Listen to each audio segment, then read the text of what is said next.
Hi students, welcome to PhD Jobs and Admission. This is Gauri. In this video, I'm going to teach you about most expected research methodology 100 plus MCQs that you'll be getting asked in PhD entrance exam for the January session 2024. All of you know that there will be PhD entrance exam at Anna University on 8th October 2023 for the January session 2024. And in this PhD entrance exam, section 1 will be for research methodology, that will be common for everyone. And for this, we are going to see different MCQs on research methodology topics. By viewing this session, all of your doubts and concepts will get clear.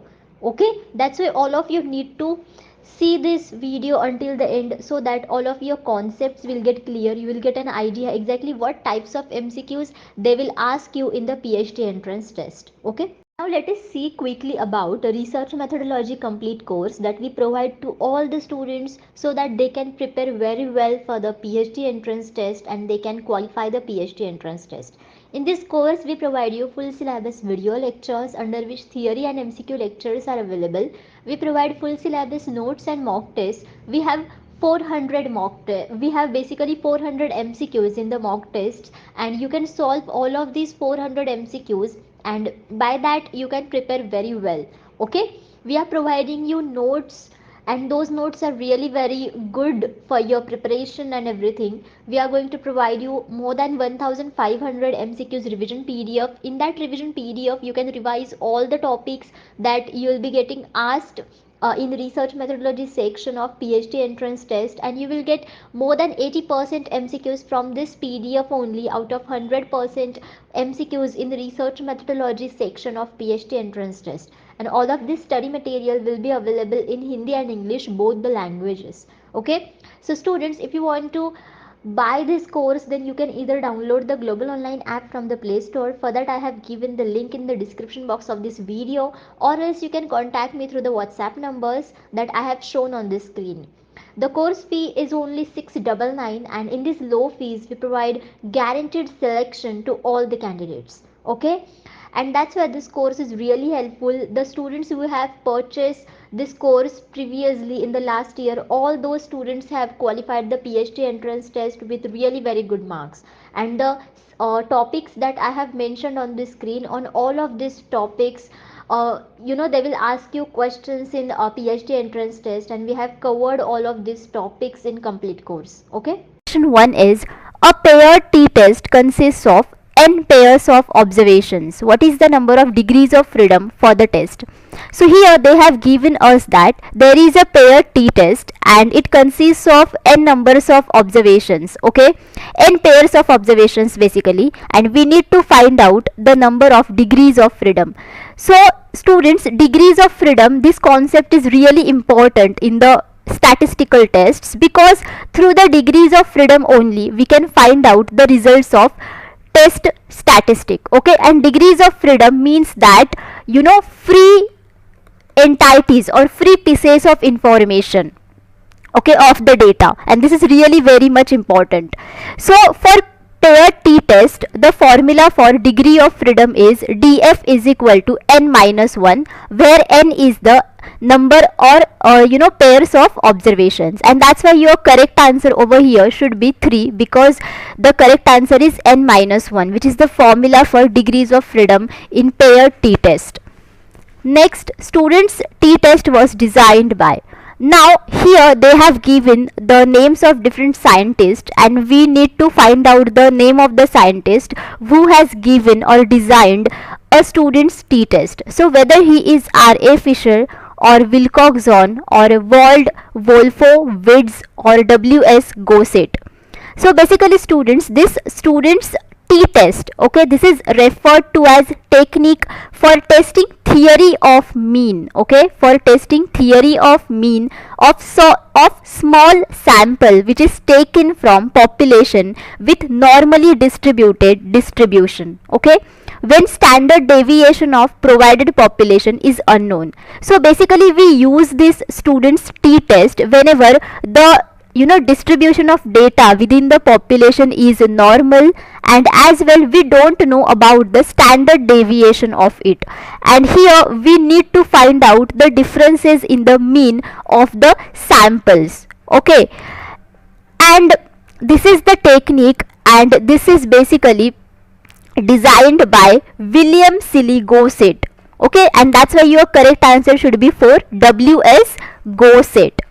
And the formula for students t-test is equal to x1 bar minus x2 bar upon under root s square in bracket 1 upon n1 plus 1 upon n2. Okay, so here x1 bar is the mean of sample 1 or group 1, x2 bar is the mean of sample 2 or group 2, s square is the standard deviation value if they have given.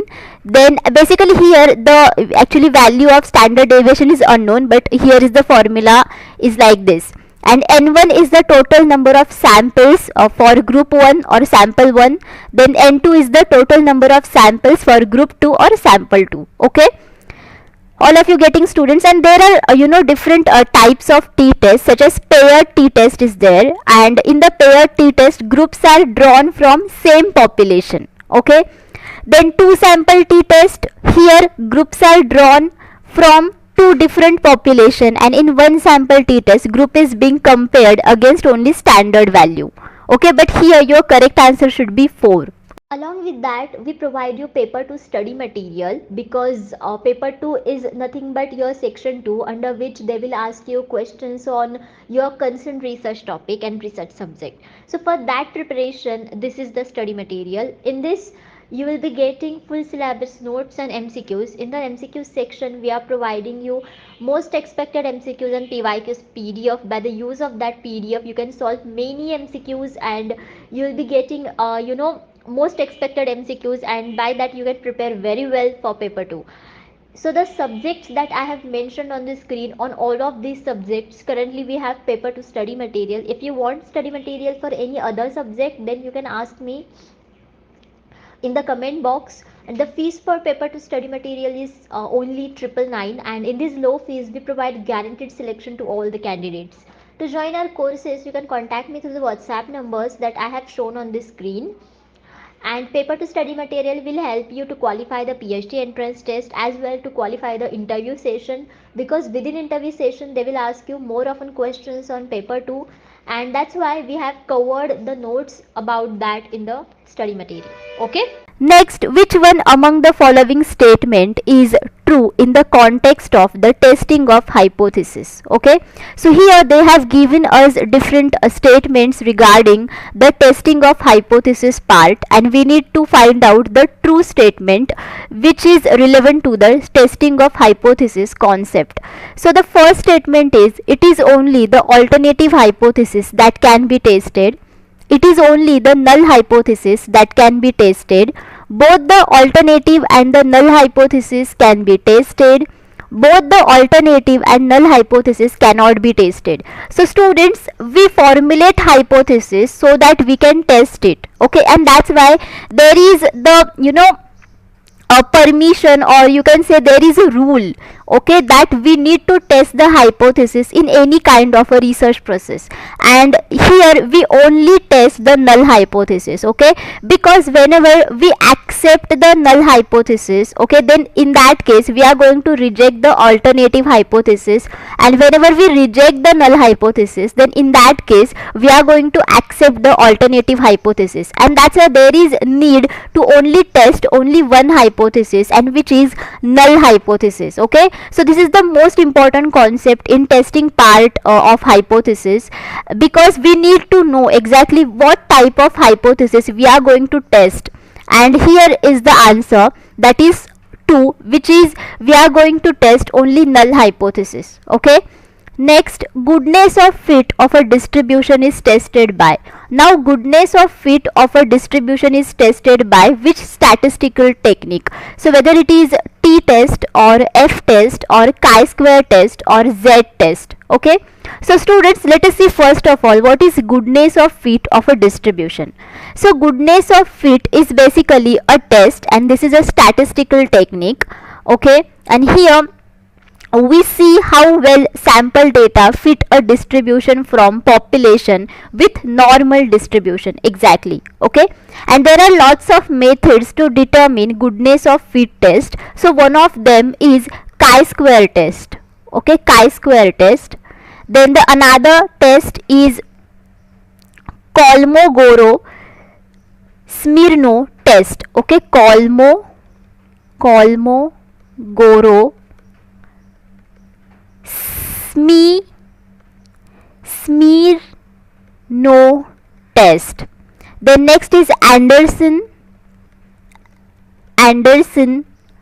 Darling test, and next is Shapiro Wilk test. Okay, so students, you need not to remember all these tests, but only remember the chi-square test over here, because this is the most commonly used test to test for goodness of fit of a distribution. Okay, and that's why here your correct answer should be chi-square test. Okay, now over here t-test, f-test and z-test. Okay, all of these three tests are the parametric test, and chi-square test is the non-parametric test. Okay, so by using a t-test, basically we can find out exactly whether there is a significant difference between the groups or not. Okay, f-test basically is based upon the f statistic, and f statistic is nothing but the ratio between two independent chi-square variates, okay, that are divided by their respective degree of freedom. Okay, so here basically f test lets us know exactly the differences between the variances between the two groups. Okay, and z test is again similar to t test, and by using z test as well we can find out the means of the differences between the two groups. But over here we know exactly what is the standard deviation of the population. And as well, z-test is a way to figure out if results from test are valid or repeatable. Okay, so it is similar to t-test only, and that's why your correct answer over here should be 3, that is chi-square test. Next is arrange the following steps in the process of hypothesis testing in proper sequence. Now over here they have given us the steps of a hypothesis testing, and we need to keep an order, or we need to show the proper sequence of these processes of hypothesis testing. So now let us see what are the different steps they have given us. Select the level of significance, then set up null and alternative hypothesis, establish the decision rule, then performance computations, then select test statistics, then draw conclusion. So students, now I am going to tell you exactly the proper sequence of process of hypothesis testing. So your first step should be set up null and alternative hypothesis. Okay, so first of all we need to set up the null and alternative hypothesis. Then your second step should be select significance level. Select significance level. Okay, then third step should be select test statistics. Select test statistics. Okay, then fourth step should be establish decision rule. Establish decision rule. Then fifth is performance computation. Okay, performance computation. Then sixth one is draw conclusion. Okay, draw conclusion. So now whenever you see this sequence, then you will understand that your correct answer should be 4, that is BAECDF, because here set up null and alternative hypothesis is first step, which is your option B. Okay, then after that select the level of significance, which will be your second step, which is option A. Then again select test statistics, will be E option. Then establish the decision rule is C option.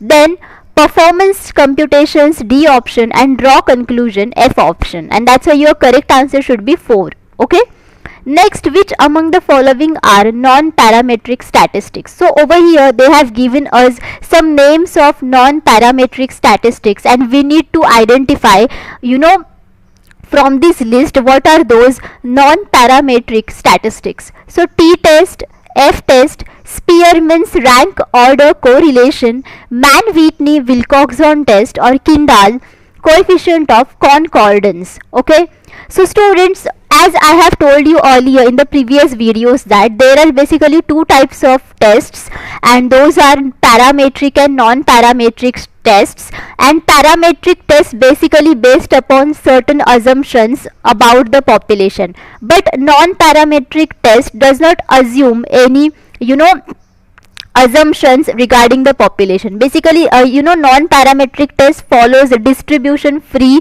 population.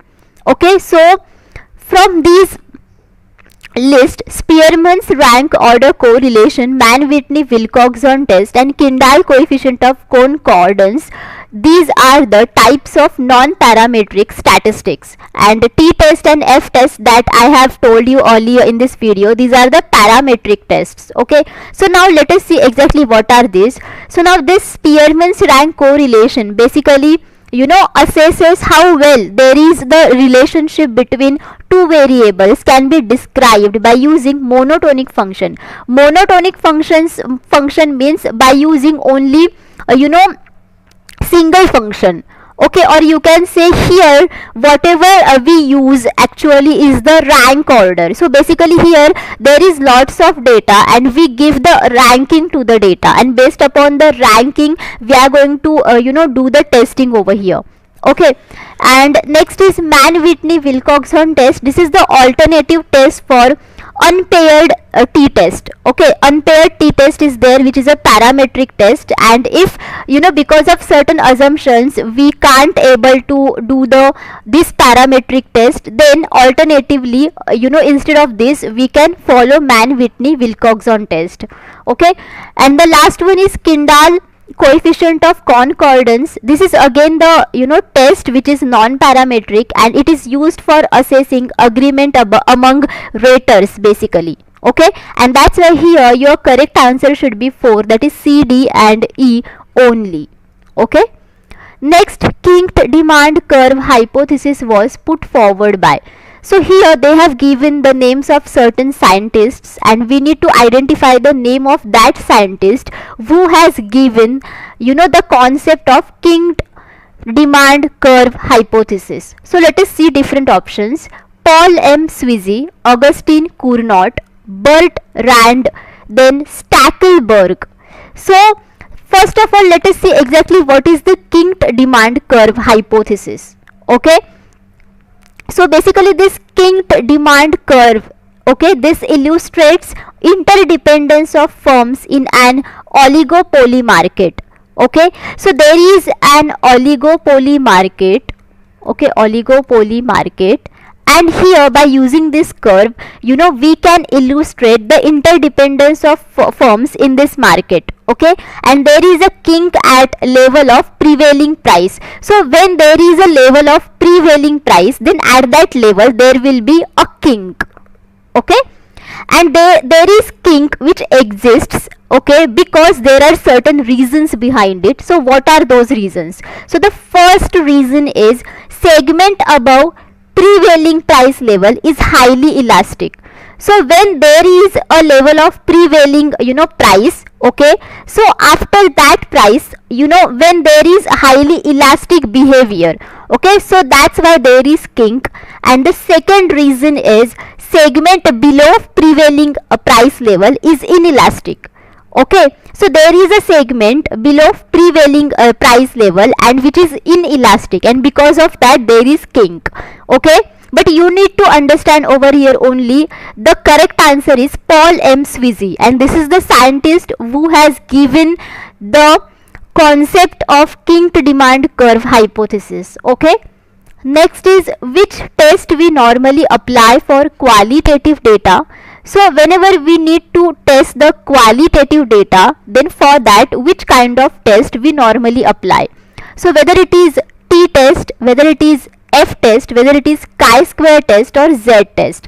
So basically students, when there is a qualitative data which is only in the picture or word format, and whenever we are going to test the qualitative data, then our testing purpose is to understand the human behavior basically, and for testing such kind of data we normally use chi-square test, because chi-square test is the non-parametric test. Okay, this is non-parametric test and it does not based upon certain assumptions, and the other tests over here are T test, F test and Z test, and these three tests are the parametric test and they based upon the certain assumptions of the population.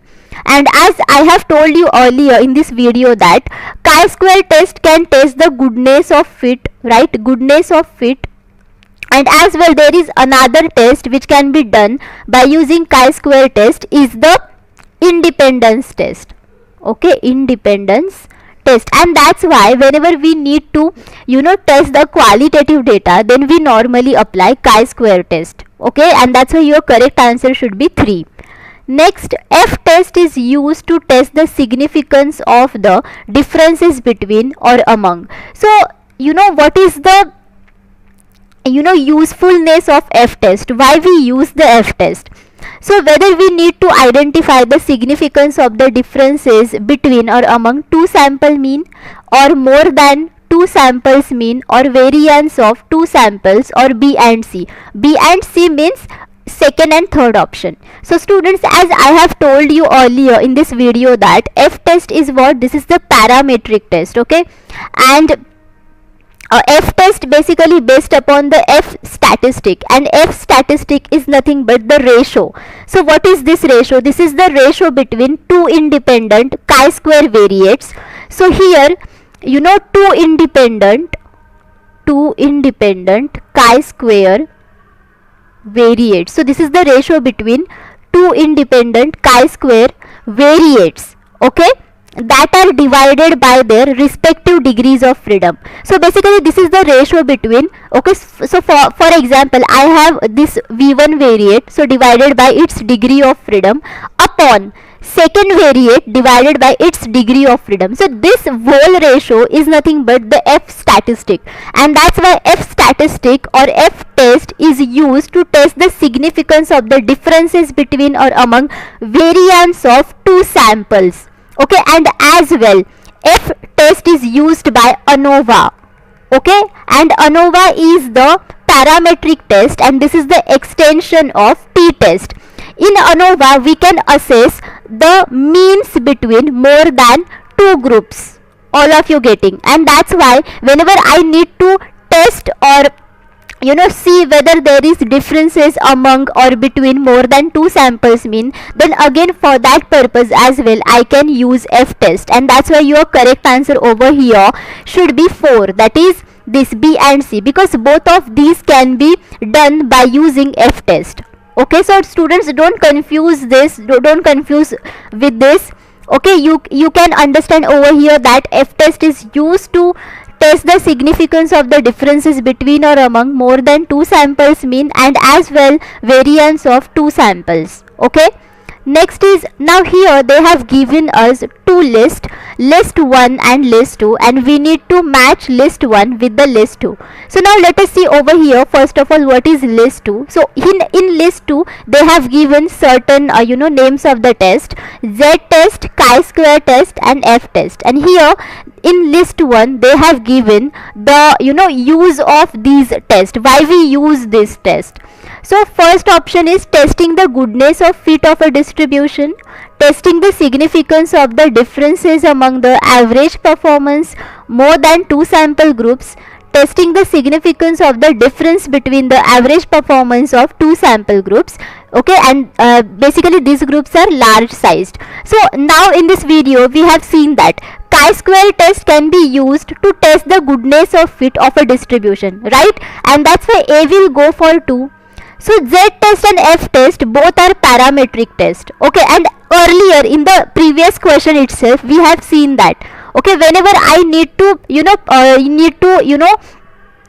test for the differences among the performance of more than 2 sample groups, then in that case I can use F test, and that's why here B will go for 3, and obviously the remaining option C will go for 1, which is Z test, and that's why your correct answer should be 2 over here. So you can see here A will going for 2, B 3 and C 1. Okay, so this should be your correct answer. Question 1 is, for the study of any population, sampling is conducted because it is dash. So basically students, whenever a researcher wants to study any population, then for studying that particular population, he does the sampling. Sampling means what? Taking out some samples from the population for the study. And why we do this? Okay, why this is essential? What is the reason behind it? So whether it is expensive, whether it is difficult, whether it is time efficient, or whether it is biased. So students, whenever you see these options, then you will understand that whenever some technique is expensive, then why a researcher will use it, right? Then it will be a disadvantage for him. So this will get eliminated. Whenever a technique is difficult, then obviously no one follow it. Okay, whenever a technique is easy, then obviously one can follow it, and that's why this option also is the disadvantage. So this option gets eliminated. And as well, whenever there is a biased technique, then because of that there will be unethical issues in the research, and that's why no one wants this.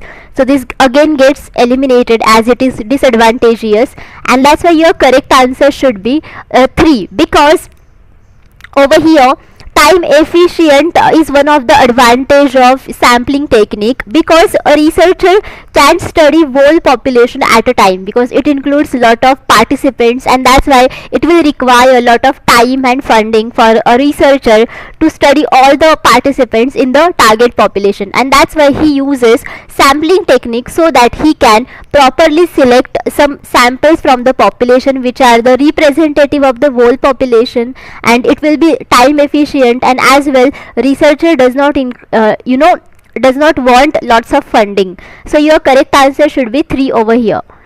Next, what is a sample called if it represents one or few characteristics of the population more than the others? So whenever we select a sample, okay, from the target population, and whenever that particular sample represents one or more than that characteristics of the population, okay, more than the other samples, okay, then what such kind of sample is called? Whether it is called as good sample, bad sample, biased sample, ineffective sample. So students, such samples are called as biased samples because it has more than one characteristics of the population, okay, than the other samples, okay, because it means that researchers selectively selected such samples, okay, because they have these characteristics, and researcher over here has not randomly selected the samples, and researcher has done a biased over here, and that's why this sample has been selected, okay, and that's why it is called as the biased sample. Okay, why are sampling triads important in sampling? So within the sampling technique, why sampling triads means sampling characteristics are important. So first of all, they help us in deciding the sample size. They help us to differentiate between useless units and useful units, or they form the basis of the research questions, or they are the deciding factor in the inclusion of a unit in the sample. So basically students, the characteristics of samples are really most important things, because these characteristics of the samples are the representative of the target population, and that's why because of these characteristics only we select the samples from the target population, and that's why this would be the deciding factor. Okay, based on that factor basically we decide whether we want to select that particular sample in our study or not. And that's why it is very important in sampling, and that's why your correct answer should be 4, because they are the deciding factor in the inclusion of a unit in the sample.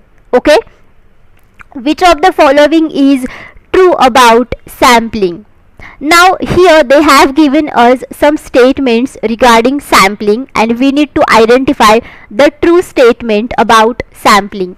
So whether it is sample is a part of population, sampling saves time, money and energy, sampling helps in estimating, sampling error, all of the above. So students, the correct answer over here is all of the above, because basically sample is a part of population, because samples are the units that we actually select from the population itself, and that's why obviously sample is a part of population. So this statement is true. Again, as I have told you earlier in this video, that because of sampling, researcher can save lot of amount of time, as well researcher can save lots of money and as well energy. Okay, that's why this again statement is true about sampling. And as well, sampling helps in estimating, sampling error.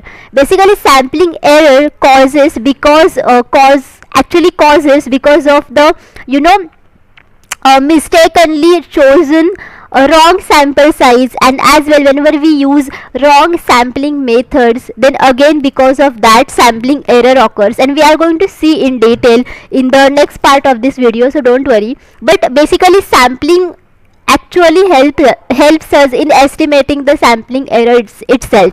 That's why this statement is again correct about this. That's why your correct answer should be 4, because all of these statements are true about sampling. Next is sampling cases means. Now what is the meaning of sampling cases? Okay, so whether it is sampling using a sampling frames, whether it is identifying people who are suitable for research, whether it is literally the researcher's briefcase, or whether it is sampling of people, newspapers, television programs, etc. So basically students, you need to think about these words, sampling and cases.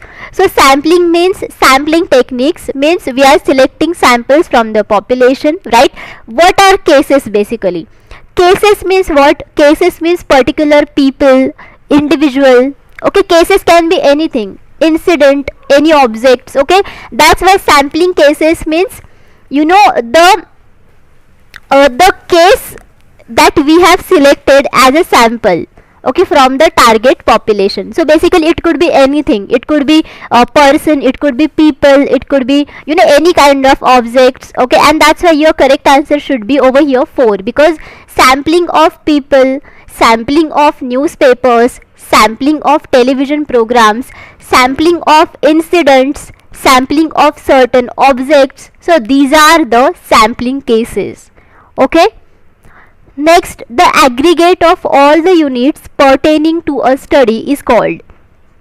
So whenever you do the total of all the units which is relevant to a study, okay, basically to a research study, so what we call it as, whether we call it as population or universe, or whether we call it as unit, or whether we call it as sample, or whether we call it as frame. So basically students, it is called as the population or universe, because population comprises of all the units, right, which includes it, right, or universe includes all the units which are actually basically the part of the universe, right? And that's why whole population or whole universe includes all the units which are relevant to a research study. So whenever you aggregate all these units, then obviously you will form a whole population or universe. That's why your correct answer should be 1. Next, dash refers to those elements from which samples are specifically chosen or selected for research. So from which type of population basically we choose samples for research. So whether it is finite population, whether it is target population, whether it is infinite population, whether it is sampling population. So obviously students, now all of you understood that the correct answer should be Second, that is target population. Okay, so understand over here that whenever a researcher wants to study any kind of a population, then that population would be a target population for that researcher, because a researcher only intends to target that population only, and researcher wants to only study on that population, not other population. All of you getting? And that's why it would be a target population for that specific researcher, and from the target population basically researcher selects some samples for the study. Okay, what is exactly finite population? Finite population means we know the number of participants in the population, which has finite number of people in the population. What is infinite population? Infinite population includes infinite amount of people. We don't know the exact number of people in that population. What is sampling population? Sampling population is again the population, okay, which actually includes the samples for the study, but basically the concept is that target population refers to those elements from which samples are specifically chosen or selected for research, not from the sampling population. So try to understand, students, and that's why your correct answer should be 2, that is target population. Next is a member of the population is called. Now a particular member of the population is called what? Whether it is called as element, data, family, group. So now all of you understood that whenever there is a member of the population, then obviously it is either called as a unit or element, and that's why your correct answer should be 1. Okay, the population to be sampled is divided into units which are known as. Okay, so whenever a population that would be sampled in future, okay, is divided into different kinds of units, so what are those called as? So whether it is called as sampling frame or sampling error or sampling gap or sampling units, obviously it is called as the sampling units, because these are the units, right?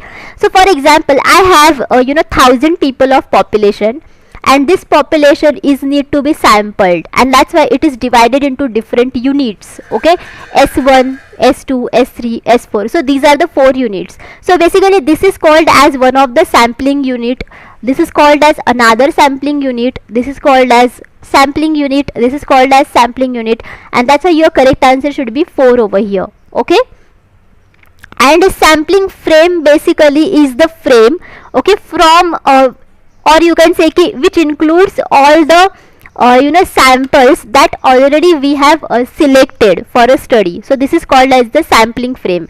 But sampling units basically includes the units, okay, of the population to be sampled.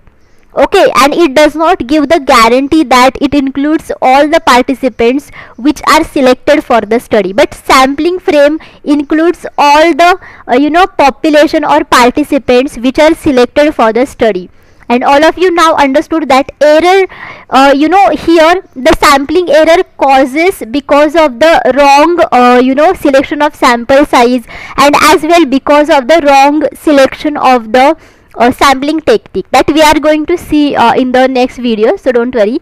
And sampling gap means the gap which is there between the sampling procedures. Okay, next, which of the following are steps in sampling process? Now here they have given some steps of sampling process, and we need to find out exactly which of these are the steps in sampling process, whether they are defining target population, whether selecting and identifying the sample method, or choosing sampling frame, or all of the above. So students, all of these basically are the steps in sampling process. So first of all, we need to define the target population, which is the most important step, and after that we need to select the sample from the population, and for that we need to identify which type of sampling method we need to choose, whether we need to choose probability sampling method or we need to choose non probability sampling procedure. We are going to see this things in the next part of this video, so don't worry. And as well we need to choose the sampling frame that I have told you earlier, right, which includes what? Sampling frame basically includes all the participants which are selected for the study. Okay, and that's why all of these are the steps in sampling process. So that's why your correct answer should be over here 4. Okay, so let us see step by step what are the different steps in sequence in sampling process. So first of all, you need to define the target population. What would be your target population? Okay, then you need to decide exactly what type of sampling method you are going to use, whether you are going to use probability sampling method or non-probability sampling method. Then select, okay, the sampling frame or choose the sampling frame. Okay, so these are basically the steps in sequence, okay, in sampling process. Okay, that's why your correct answer should be 4. Question 1 is sampling is advantageous as it dash. So why, students, sampling is advantageous? Why we do the sampling in research? Okay, so because it saves time, because it helps in capital saving, because both 1 and 2, that is saves time and helps in capital saving or increases accuracies. Okay, so students, your correct answer is 3, that is both saves time and helps in capital saving. So first of all, students, there is a target population and every researcher wants to study the target population, but it includes lot of participants, and that's why no one can study lot of participants in a minimum amount of time, and that's why we do the sampling, so that we can select samples from the target population which will be the representative of the target population, right? And basically sampling is advantageous because it saves our time, and as well it helps in capital saving, because sampling does not include that much amount of people, and that's why we don't need that much amount of funding for doing the data collection, and that's why it helps in capital saving as well. That's why your correct answer should be 3. Okay, next is which of the following are popular complex random sampling designs? So which of these are the popular complex random sampling designs? So random sampling designs are basically nothing but the probability sampling techniques. Okay, and under this sampling technique, a researcher actually randomly selects the participants from the target population. So let us see here different options: systematic sampling, then stratified sampling, then simple sampling, then cluster sampling, then basic sampling. So students, your correct answer over here should be 2, that is A, B and D. Okay, because A, B and D, these are the complex random sampling designs. Okay, complex means there is many steps and it is basically opposite than simple random sampling. So let me explain you why. So within the systematic sampling technique, there is a heterogeneous population or homogeneous population, and in this population what we do, we actually have a, for example, finite population. For example, I have 100 number of people in a population and I need to select the samples. So what I will do over here, I will divide these 100 number of people into equal intervals. For example, I will do 1 to 10 interval, then 11 to 20 interval. So like this I will do up to 100 number interval. Okay, then first of all I will select randomly any number from this 1 to 10. For example, if I select 7 number, then in every next interval I am going to select 7th number. So for example, between 11 to 20 I will select 17. Between 21 to 30 I am going to select 27.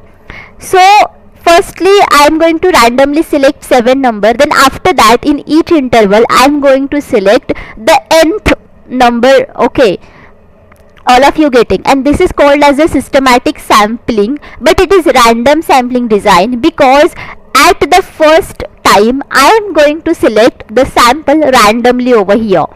Okay, and that's why it is called as the complex random sampling design, because here we are going to do lots of procedures, and as well we are going to do the procedures by using randomly selecting the sample, and that's why this is complex random sampling design.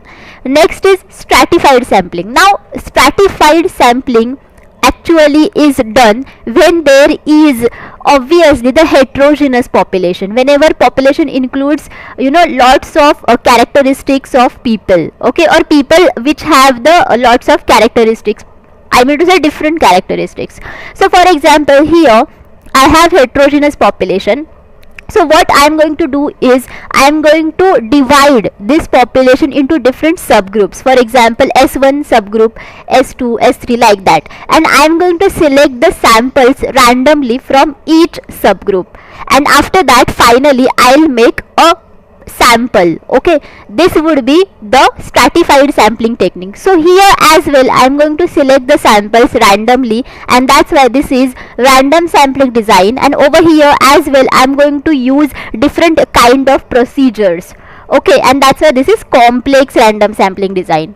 Okay, now next is cluster sampling. So within the cluster sampling, again there is a lots of amount of population, and basically it is heterogeneous population, and again here I am going to divide the whole population into different subgroups like S1, S2, S3, but over here I am going to select whole subgroup from these subgroups randomly. For example, I will select randomly S1 subgroup, I will select randomly S4 subgroup, okay, and then finally I will make a sample.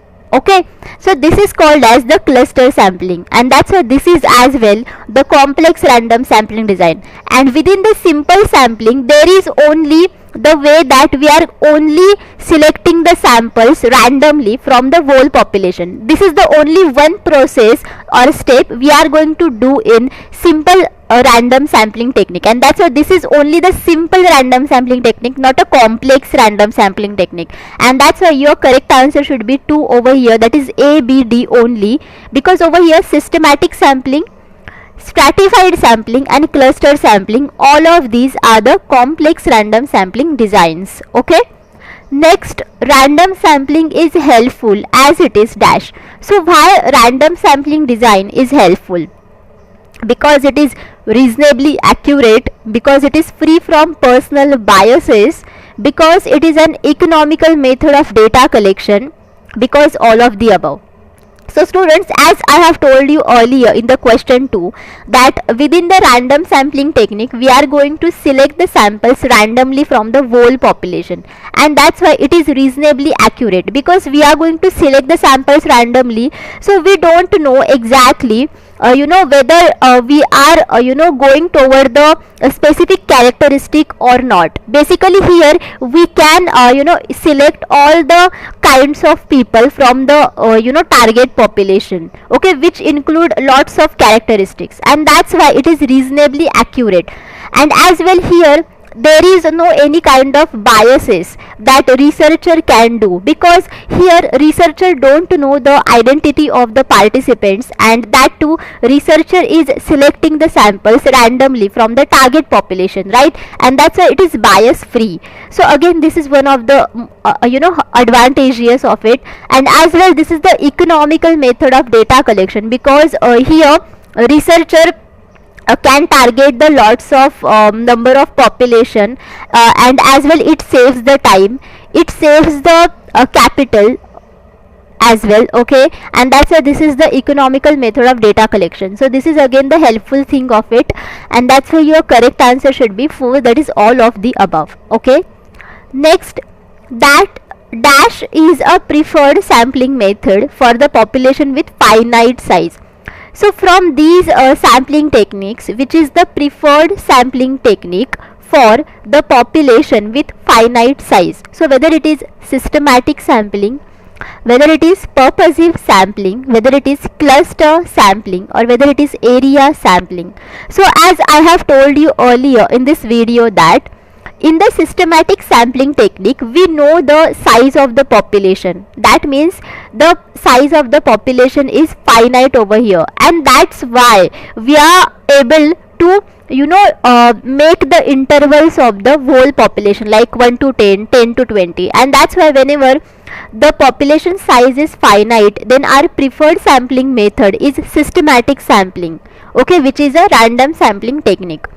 Now what is purposive sampling? So purposive sampling is the non-probability sampling technique, because here researcher don't use the random sampling method technique. So here researcher don't randomly select the participants from the target population. Here researcher have a specific kind of characteristic in mind, and based upon that characteristic only researcher selects the preferred participants, okay. And that's why here researcher don't understand exactly the population is finite or not. Actually, whether the population is finite or infinite, it does not matter in this case, okay, because researcher only want those participants who has the specific characteristics that researcher want in his or her study, okay. That's why this option gets eliminated. Now cluster sampling. So as I have told you earlier that within the cluster sampling the population is heterogeneous, and as well there is lots of number of people under the population. So maybe the population includes infinite number of people, and that's why this also gets eliminated. Area sampling is again the subtype of cluster sampling only. As I have told you earlier, within the cluster sampling we are going to divide the target population into subgroups like S1, S2, S3, and we are going to randomly select these subgroups, okay. And here these subgroups are basically the areas, I mean to say geographical areas. For example, within India I want to do some study regarding geographical areas, so I will do the subgroups like Maharashtra will be my first subgroup, then Rajasthan will be second subgroup, like that. So I am going to make the subgroups based upon the state, and I am going to select the each and every subgroup randomly over here, okay. And this is nothing but the area sampling. And here as well you can understand that we don't know the size of the population. Here the population size is infinite actually, okay, like in cluster sampling, and that's why this option gets eliminated. So your correct answer is systematic sampling. Next, which one is called non-probability sampling? So here they have given us different types of sampling techniques, and we need to identify the type of non-probability sampling technique. So whether it is quota sampling, or whether it is cluster sampling, whether it is systematic sampling, or whether it is stratified sampling. So students, now if you read these sampling techniques, then you will understand that cluster sampling is the random sampling, then systematic sampling is again random sampling, stratified is again random sampling. So all of these options get eliminated, and that's why your correct answer is quota sampling. So quota sampling is the non-probability sampling, because within the quota sampling researcher selects the participants who has the specific characteristics, and that's why here all of the samples selected has the specific common characteristics, okay, we share basically the specific common characteristics only, and that's why this is the non-probability sampling technique. Next, which of the following sampling technique is appropriate to study the prevalence of AIDS amongst male and female in India in 1976, 1986, then 1996 and 2006. So which of this sampling technique would you use, okay, whenever you need to study the prevalence of AIDS against male and female candidates in India in the year 1976, 1986, 1996, 2006. So students, you will go for systematic sampling. So let me explain why. So within the systematic sampling we know the size of the population, right, which is finite. So now here researcher wants to understand the prevalence of AIDS, right, amongst male and female candidates in India, and as well here it has mentioned some years like 1976, 1986, 1996 and 2006. So each and every year India announces the population of the people in India in that year, right? So for example, researcher knows the population size of India in 1976 year, as well 1986 year, 1996 year and 2006 year. So what researcher will do now? Researcher over here now, you know, make a group of people, okay, and he will now, you know, categorize all the target population between different intervals. So he will first of all make the intervals of year 1976, then he will make the intervals of year 1986, of 1996 and of 2006 year. Then after that he will randomly choose the sample, okay, in the first interval. Then after that he will choose the samples every nth interval in the subsequent intervals, and finally he will make a proper sample, okay, finally, and then accordingly he will study by using this sample only. So why researcher will follow this sampling technique? Because from this sampling technique researcher can reach both the types of gender like male and female, and as well researcher can study each and every year, okay, like 76, 86, 96 and 2006, okay, and that's why he will be able to target each and every year and as well each and every gender, and that's why here the study will be more accurate, because here he is addressing, you know, most of the accurate sample, okay, and that's why he can use such sampling technique, and this sampling technique will saves the time of the researcher.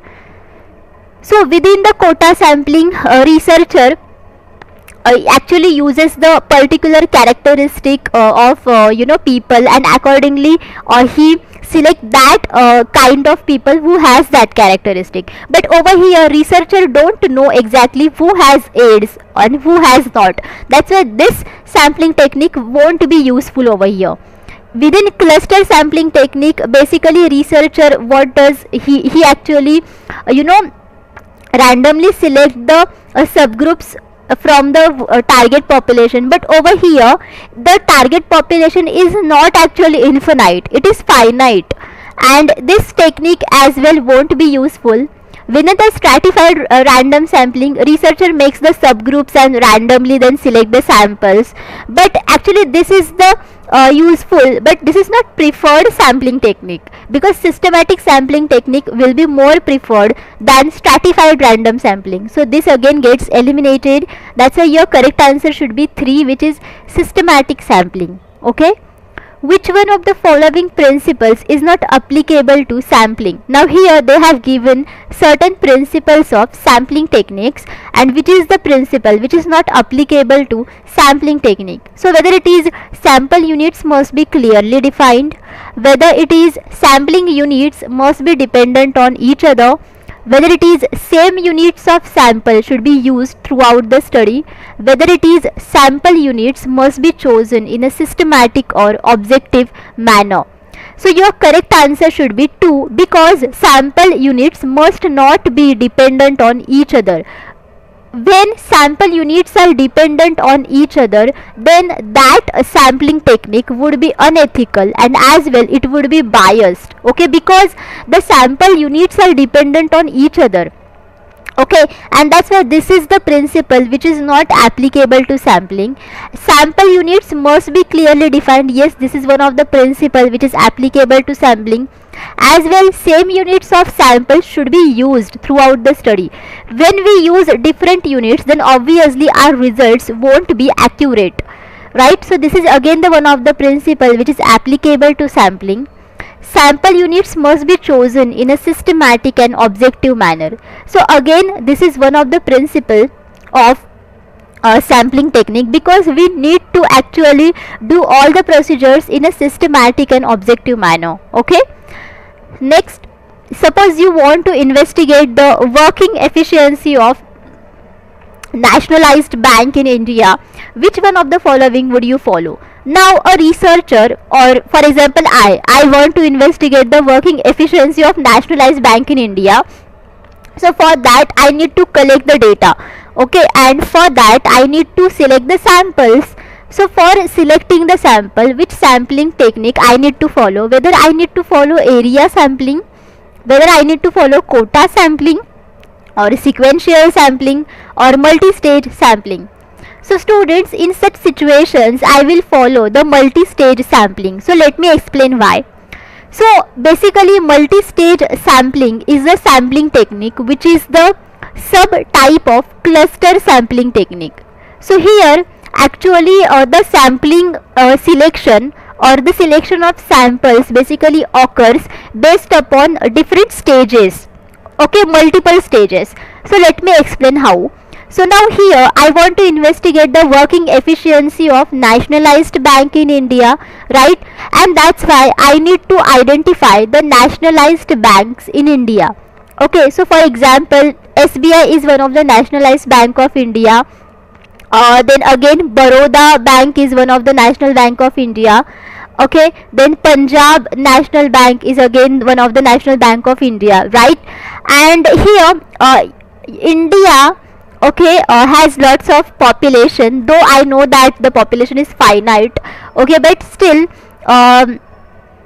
actually here I need to investigate the working efficiency, right? So whether the population is finite or not won't actually matter over here. I need to know the working efficiency only, okay. And within India there are lots of states, and in each state there are lots of districts, there are lots of towns, right? And I need to reach every area.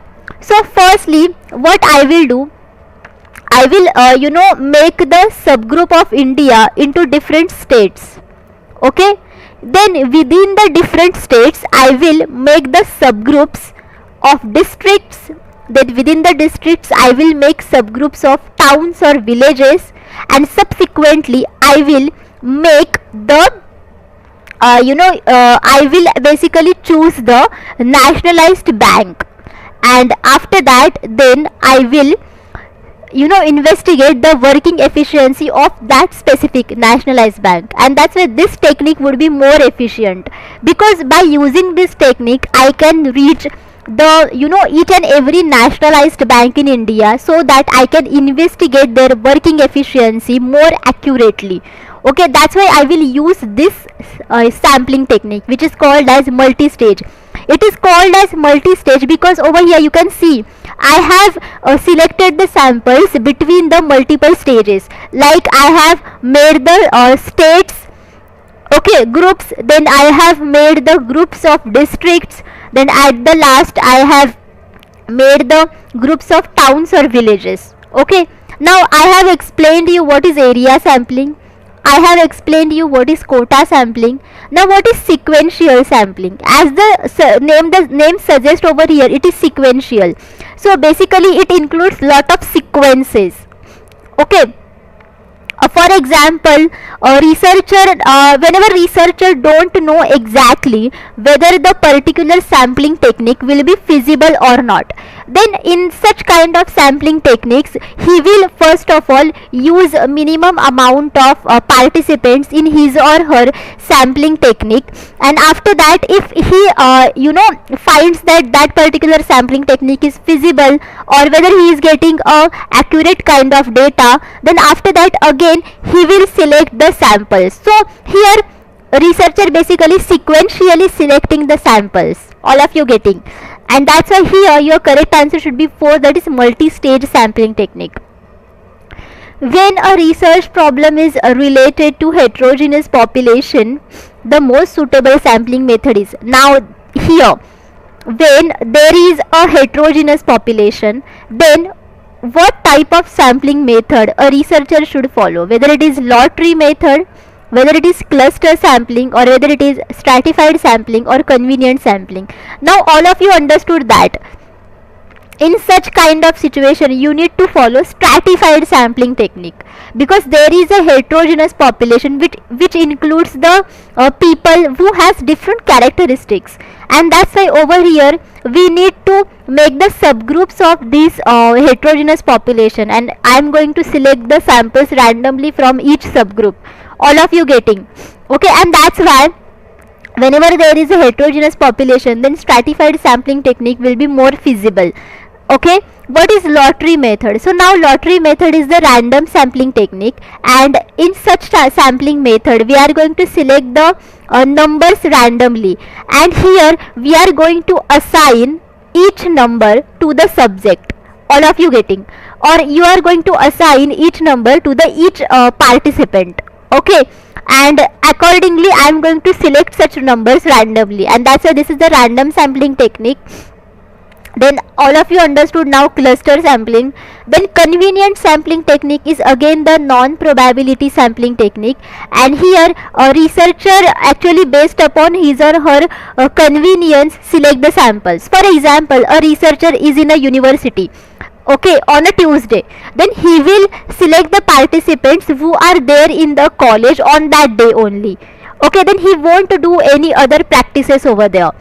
Okay, so based upon his or her convenience, researchers select the samples, and that's why it is called as the convenient sampling technique. Okay, now next, which of the following sampling methods is based on probability? Now here they have asked you exactly which is the sampling technique from these sampling techniques is the probability sampling technique. So whether it is quota sampling, whether it is stratified sampling, whether it is judgment sampling, or whether it is convenience sampling. Okay, so now all of you understood that there is only one sampling technique, which is stratified sampling technique. It is the probability sampling technique. Okay, and all others are non-probability sampling technique. So now all of you understood what is quota sampling, what is convenience sampling. So now let us see what is judgment sampling. So judgment sampling technique is also called as the purposive sampling technique. So here researcher has a specific purpose towards the participant, and that's why he purposively selects that participant only. Okay, in some cases actually researcher wants the more secure or sensitive information, and that's why researcher purposively wants those participants only who will be provide that sensitive information to the researcher, right? And that's why it is called as the judgment or purposive sampling technique, which is again the non-probability sampling technique, and that's why here your correct answer should be 2. One is match list 1 with list 2. Choose the correct answer from the given codes. So now here we need to match the list 1 with list 2. Now let us see what are these lists. So in list 1 they have given us the types of hypothesis, I mean to say their names, and in list 2 they have given characteristics of hypothesis. So let us see first of all list 1, descriptive hypothesis, null hypothesis, explanatory hypothesis, and alternative hypothesis. Now let us see list 2. First is aims to explain why particular phenomena work in the way that they do, then aims to describe or define the topic, then predicts no effect or no relationship between variables, then provides a chance of discovering new theories, and here they have given us 4 options. So students, as we have seen earlier videos, that null hypothesis means it's a statement which predicts that there is no effect or there is no relationship between the variables, and that's why null hypothesis will match with option 3 over here. Okay, B will go for 3. Then now let us see alternative hypothesis. So alternative hypothesis is exactly opposite to null hypothesis, and within the alternative hypothesis we predicts that there is an effect or there is a relationship between variables, and that's why alternative hypothesis provides a chance to discover new theories by predicting that there is relationship between variables, and that's why D option will go for 4. Okay, then now let us see descriptive. So as the name suggests, descriptive, so within the descriptive hypothesis it describes the topic, and that's why A will go for 2, aims to describe or define the topic, and the remaining option is explanatory, C. Obviously it will match with 1, that is aims to explain why particular phenomena work in the way that they do. Okay, that's why your correct answer is 1, that is A is going for 2, B is going for 3, C is going for 1 and D is going for 4. Okay, now next is a hypothesis that states zero difference or no difference between the parameter and its assumed value is known as. So now here they have given us different types of hypothesis. So from this actually types of hypothesis, which is the hypothesis which states that there is zero difference or there is no difference between the parameter and its assumed value. Okay, so whether it is simple hypothesis, whether it is directional hypothesis, whether it is non-directional hypothesis or whether it is null hypothesis. So obviously students, as we have seen earlier, that it is called as the null hypothesis. Okay, so within the null hypothesis we predict that there is no effect or there is zero difference between the variables under the study. Okay, and that's why your correct answer is 4, that is null hypothesis. Now let us see one by one all the types of hypothesis.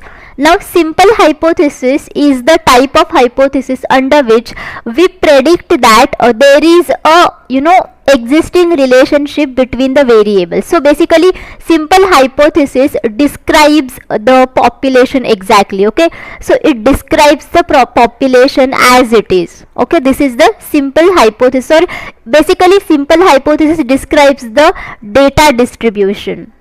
Okay, the next is directional hypothesis. As the name suggests, directional hypothesis. So directional hypothesis predicts both the direction of the results of the hypothesis and as well it also predicts the relationship between the variables. Okay, and that's why directional hypothesis is the type of alternative hypothesis, okay, under which it can state the direction of the results and as well it states the relationship between the variables. And non-directional hypothesis is again the type of alternative hypothesis, but here it only gives the prediction about the relationship between the variables. It does not predict about the direction of the results. Okay, so whether it is one-tailed test or two-tailed test, whether it is going to right-tailed or two-tailed, all of right-tailed or left-tailed. Okay, this is actually the non-directional hypothesis. Okay, and that's why whenever we need to test the directional hypothesis, then for that we do the two-tailed test. Okay, two-tailed test. And for non-directional hypothesis, okay, for testing this kind of hypothesis we opt for one-tailed test. All of you getting? And that's why your correct answer is 4. Next is hypothesis that is alternative to null hypothesis is represented as. Now the hypothesis which is alternative to null hypothesis or which is opposite to null hypothesis is represented as what? Whether it is H0 or H1 or H ALT or H is not equal to 0.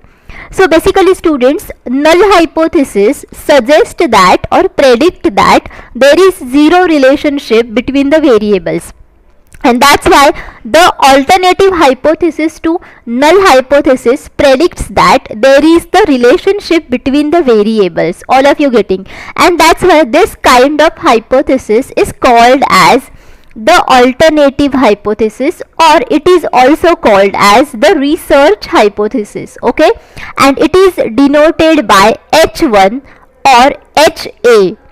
Okay, all of you getting? And that's why here your correct answer is H1, because alternative hypothesis is denoted by H1, not HALT. So most of the students make mistake in these denotations, but your correct answer is H1 or HA. But here HA option is not given, and that's why your correct answer should be H1. A statement made about a population for testing purpose is called. Okay, so whenever we make a statement about a population for testing purpose, then that statement is called as what? Whether it is called as statistic, whether hypothesis, whether level of significance, or test statistic. So obviously students, it is called as hypothesis, because as I have told you in the previous videos that hypothesis is a statement of prediction. In that basically we predict the results of the research problem, right? And that's why hypothesis is a kind of statement, and we make this a statement based upon the population itself, and by making the hypothesis we can test it, okay? And that's why it is called as the hypothesis, okay? And level of significance is the concept which comes under the testing part of hypothesis, okay? So basically level of significance can be denoted by alpha. So whenever the values of alpha is really very low, then your test results will be more significant. And I have told you in the previous videos when we were seeing about hypothesis testing part. I hope all of you understood these kinds of concept. If not, then you can watch that video, okay? So students, now what is statistic? So statistic actually includes the lots of data sets, and we need to test those data sets, okay? This is nothing but the statistic concept.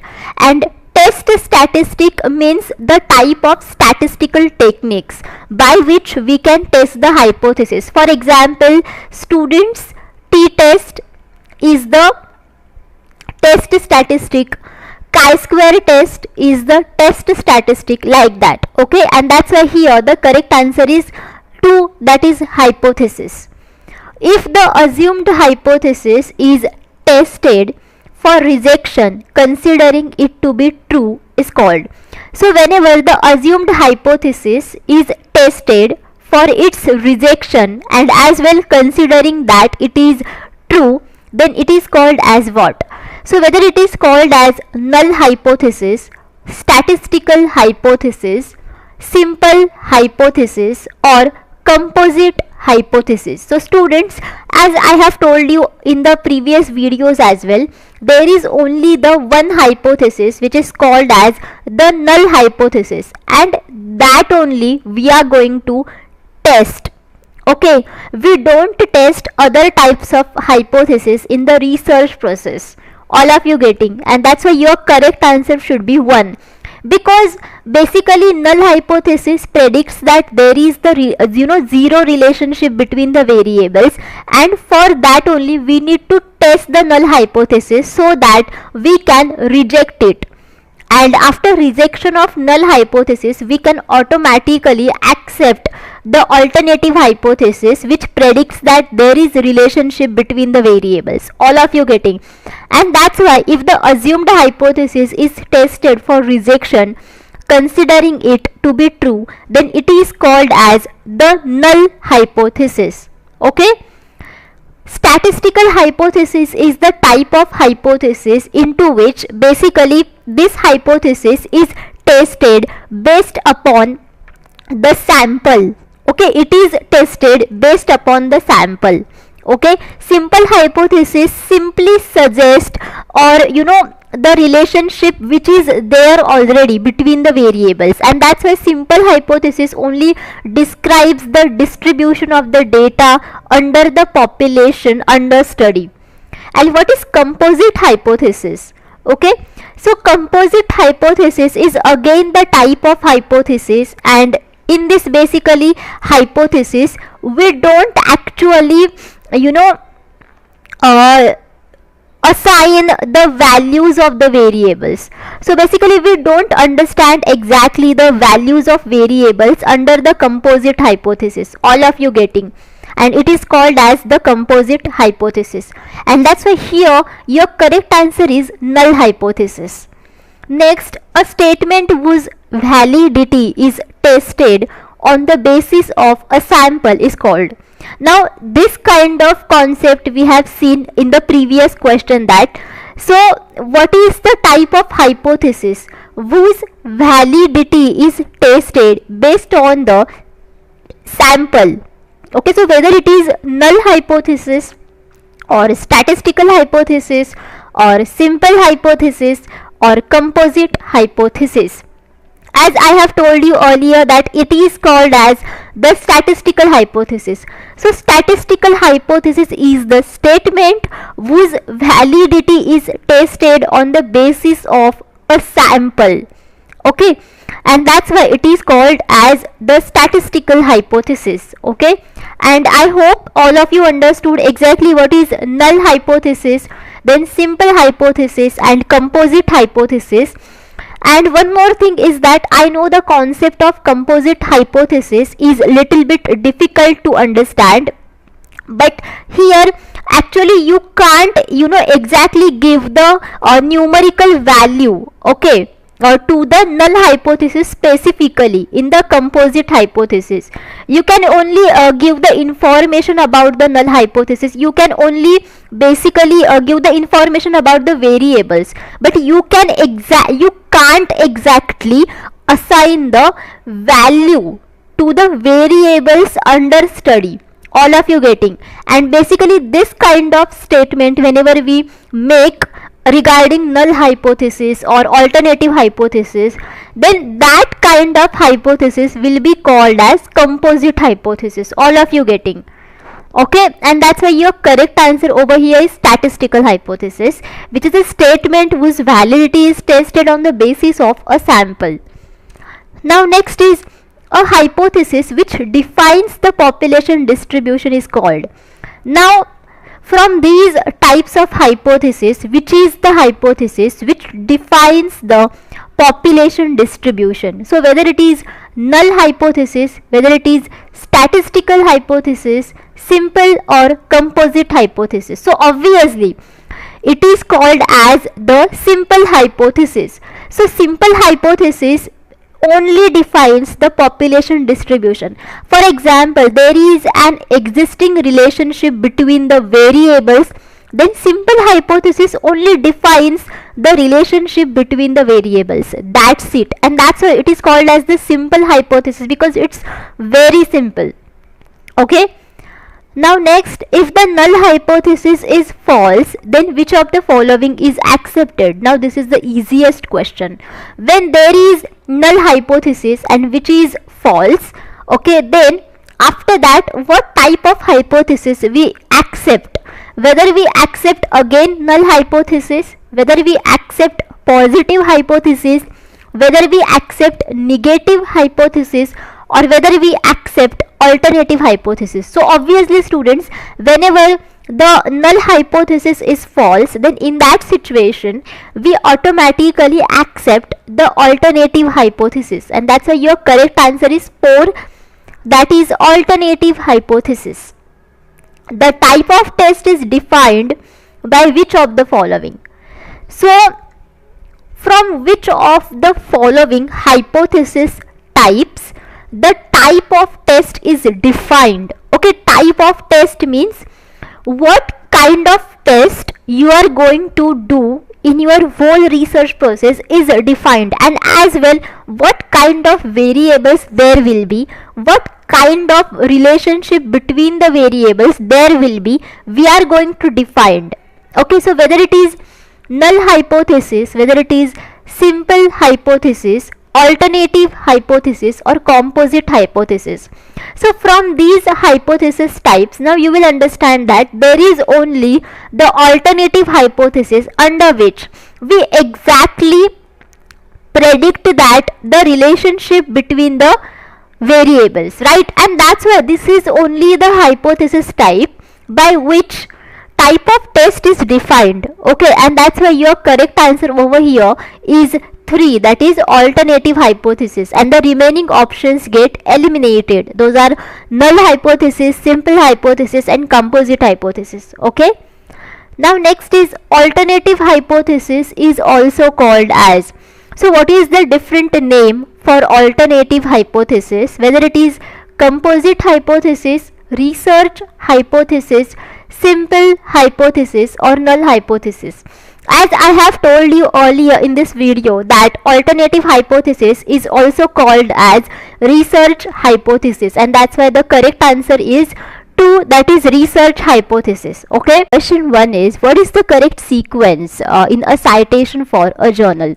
So basically students, whenever you write a whole research report and that particular research report get published in a particular journal, okay, then at the end okay, of each and every research report we write the references, and as well we write the references within the text as well. Okay, so there is a proper you can say a referencing style, okay, which is called as sequence of a citation, and here they have asked you that correct sequence in a citation for a journal. So let us see over here the different options: pagination, volume number, name of the author, title of the article, title of the journal.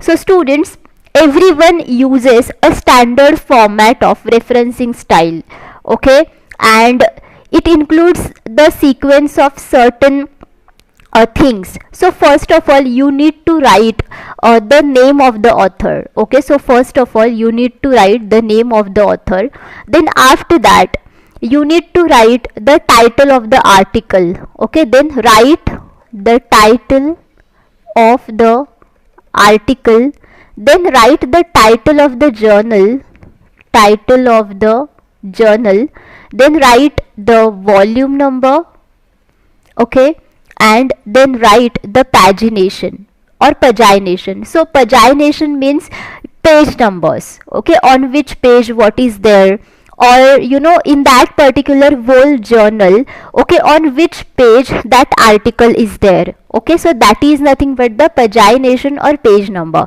So your correct answer should be 1, because C will come first, then after that D will come, then after that E will come, then B will come, and then A will come. So this is the standard format of writing a reference or writing a citation for a journal. Okay, and everyone uses it. Students, authors, everyone uses it, as well as scientists uses it. Okay, so your correct answer is 1. Next is, IBID is used in which of the following? So when we use IBID exactly, and in what thing we use IBID? So whether we use it in citation, whether we use it in bibliography or in index or in figures and tables. So first of all students, let us see what is IBID. So students, the full form of IBID is the in the same source. Okay, in the same source. Okay, and it is used to save space in textual references to quoted work which has been mentioned in a previous reference. Okay, all of you understood, and that's why IBID is used in citation. Okay, as I have told you earlier in the question 1 that citation means you are referring a particular article. Okay, and that's why you are mentioning that article in your whole research report, because you have referred it for your whole research process. Okay, so this is nothing but the citation, and IBID is used in citation, and the full form of IBID is in the same source, and it is used to save space. Okay, to save space in the textual format or in the textual references to the quoted work which has been mentioned in a previous reference as well.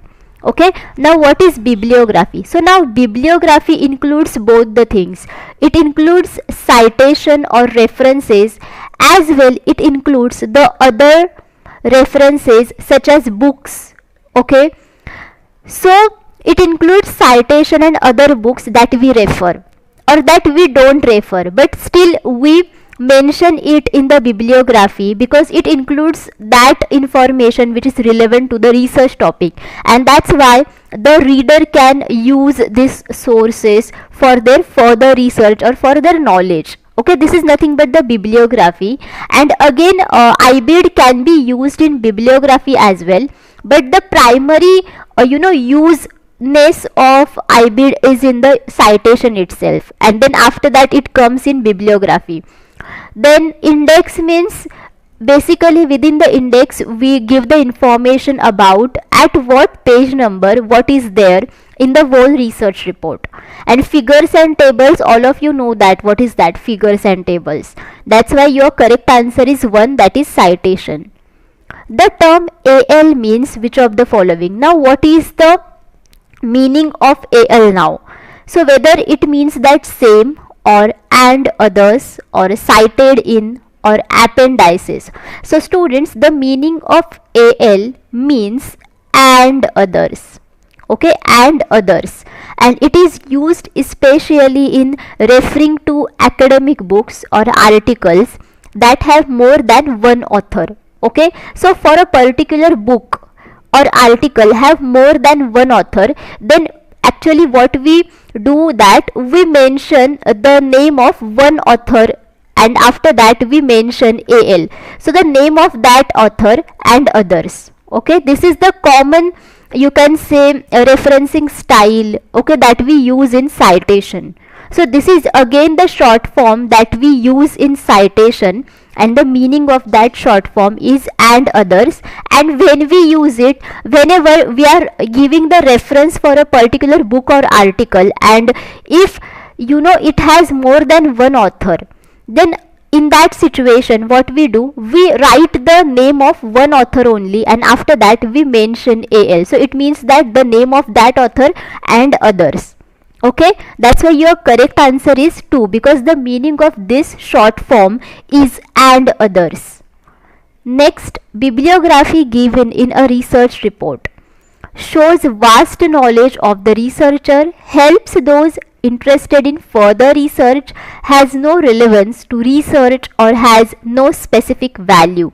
So as I have told you earlier in this video itself, that bibliography includes the references, okay, that we refer during our whole research process, and as well it includes the books or different articles that we don't refer actually, but it is useful for the reader, okay, so that they can grab more knowledge about the research topic and as well they can do the further research. And that's why bibliography is given in a research report, so that it can help those interested in further research.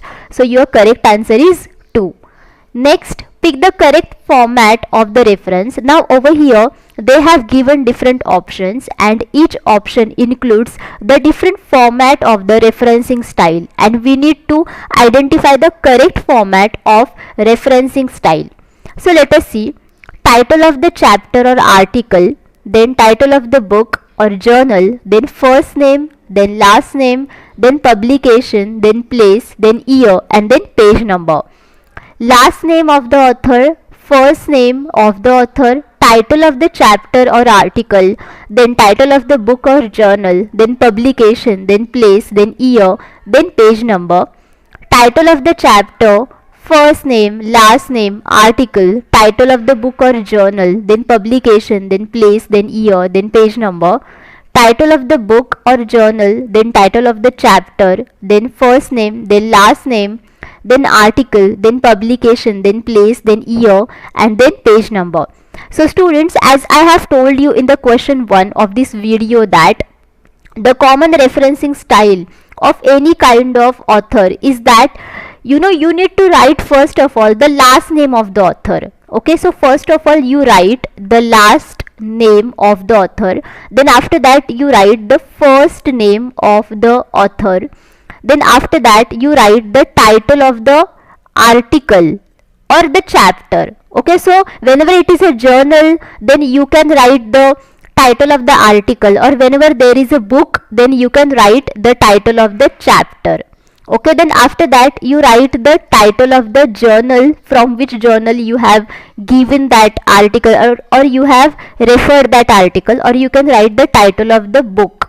Then after that you can write the publication, what is that publication. Then after that you write the place of the publication, then year of the publication, and the last one should be your page number. Okay, so that's why your correct answer is 2, because this is the correct sequence or correct format of the referencing style. So you are writing last name of the author, first name of the author, then title of the chapter or article, then title of the book or journal, then publication, then place, and then year, and then page number. So this is the common format and everyone uses it, and you should to remember this format. Okay. Arrange the correct order of bibliography. Now again here they have asked you about the correct order of writing bibliography. So again within bibliography same rule occurs or same rule applies. So let us see over here, publication given, then last name, first name, then title of book, then place or year, place and year. So students, whenever you write the bibliography, then again you need to write the last name of the author, then first name of the author, then after that write the title of the book, okay, then write the publication, and then write the place, then write the year. So this is the common format. That's why your correct answer is 2 over here, because B will come first, that is last name and first name of author, then title of book comes next, then publication comes next, and then last one should be place and year. Okay. Next is critical and analytical writing refers to. Now what is the meaning of critical and analytical writing? So students, in the research report writing there are 2 types of writing. The first one is descriptive writing and the second one is critical or analytical writing. So basically the meanings of both of these writings are similar. Okay, so here now we will understand exactly what is the meaning of critical and analytical writing. Okay, so critical writing explain the impact, okay, or consequence of given situation. So for example, there is a particular situation, so critical writing explains the impact of this situation, okay, or the consequence of the situation. Then it links the discussion back to research aims, objectives and research question. So whenever we do a specific kind of research, then obviously we have a research question, we have the research aims, we have the objectives, and that's why critical writing, okay, forms a particular link between the discussion part of the research report to the aim of the research. All of you getting? So this is the most important thing, and that's why analytical or critical writing basically focuses upon the meaning of everything in the whole research process, and descriptive writing basically describes, okay, when, how, okay, so these things, what, okay, these things describe by the descriptive writing, but analytical writing focuses upon the importance of it. So let us see what are the options they have given us. Methodology used in research writing, then method of reading and writing, then research to be evaluated and writing a report on it, then criticism of the research writing. So as I have told you earlier that critical, analytical writing and descriptive writing, so these are the formats of writing a research report, and that's why this is a methodology used in research writing, and that's why your correct answer is 1, because these basically are the methodologies that we use in research writing. Okay. Next, what is Harvard and Chicago referencing style? Now what is meant by Harvard and Chicago referencing style? So whether references taken from Harvard University, reference of books published by these universities, or style of references used in thesis writing, or pattern of research used by these universities. So students, basically this video is for thesis writing, okay, in research methodology, and that's why Harvard and Chicago referencing style, both of these styles are the style of references that we use in thesis writing, and that's why your correct answer should be 3 over here. And the commonly used referencing styles are Harvard and Chicago referencing styles, and both of these styles are common, okay, and they are similar actually. So as we have seen a particular and common referencing style, okay, in this video, in that basically we write first of all the surname of the author, right? First of all we write the surname of the author, then after that we write the name of the author. So it is actually okay if you give only the initial of the name of the author, but you need to write surname of the author as a whole.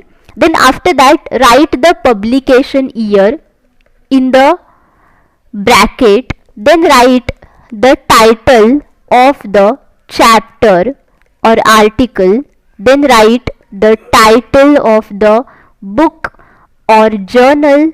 Okay, then after that write the volume number if there is any, then you can write the place where this particular book or journal has been published, then you write the, you can say, page number. Okay, page number.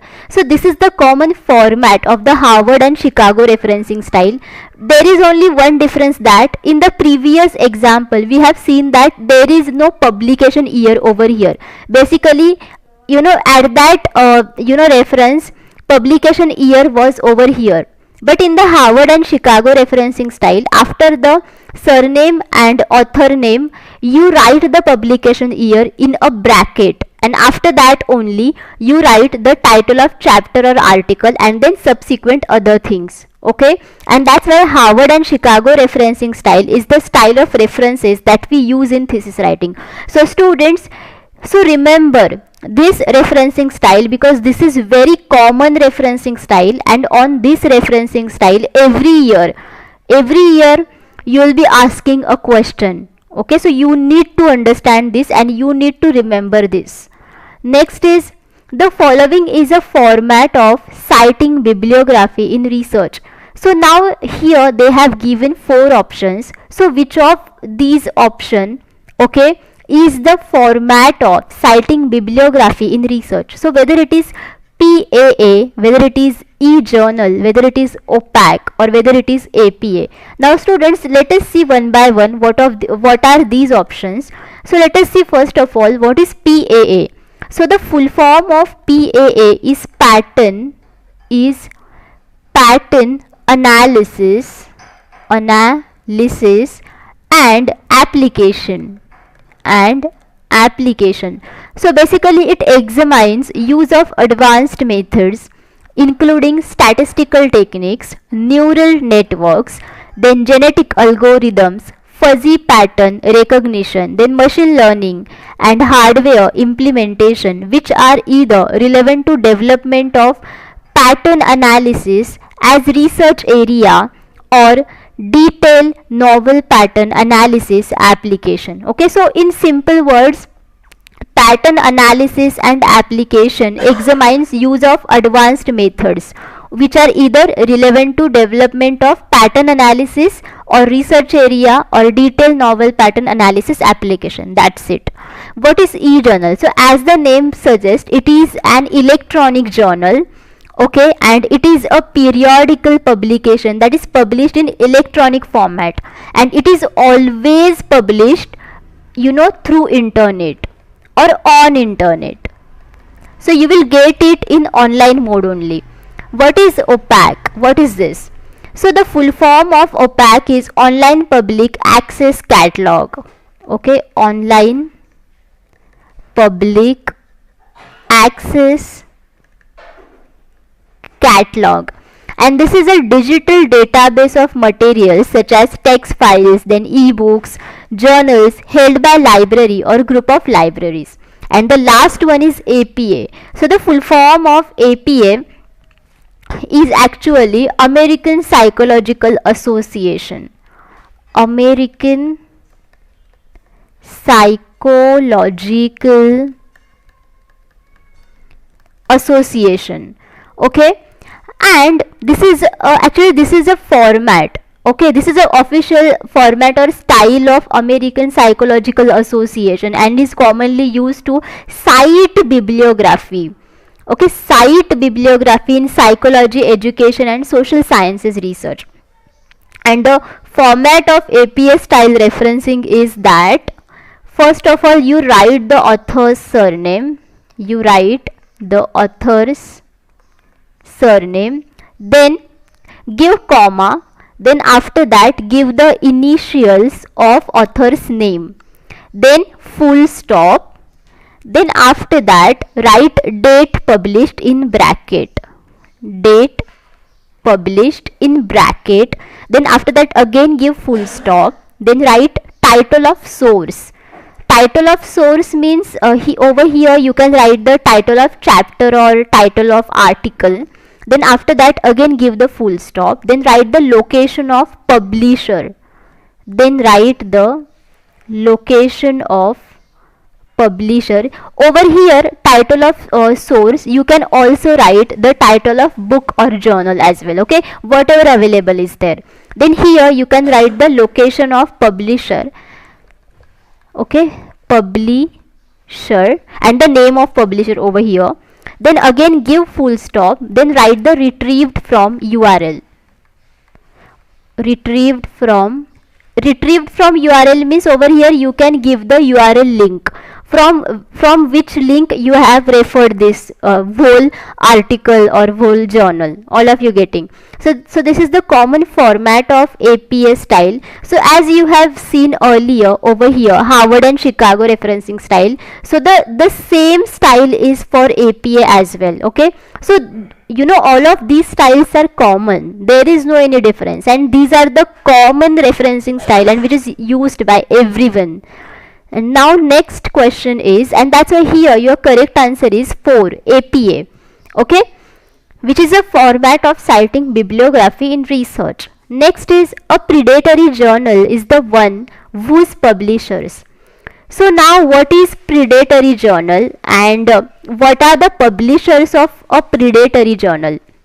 So publish for a fee with substandard or no peer reviewing. Then the publishers of journals have acquired the publishers of journals in similar disciplinary domains. Publish without a fee but with proper reviewing. Insist on charging a fee for publishing after the manuscript has been accepted for publication with proper reviewing and editing. So students, a predatory journal has the publishers, okay, these are basically the scam publishers, and they take a fees from the authors, and as well they does not offer any kind of proper reviewing, and as well they actually do a fake work, and that's why your correct answer should be 1, because you know the publishers of a predatory journal publish for a fee with substandard or no peer reviewing, and that's why you know this kind of journal is called as a predatory journal, okay, because these publishers are like a scam and they take a fees for nothing from the authors, and that's why your correct answer should be 1. One is the act of presenting someone else's work or idea is as own is considered as. Now whenever you are presenting someone else's work as your own, or if you are presenting someone else's idea as your own, then that kind of action is considered as what?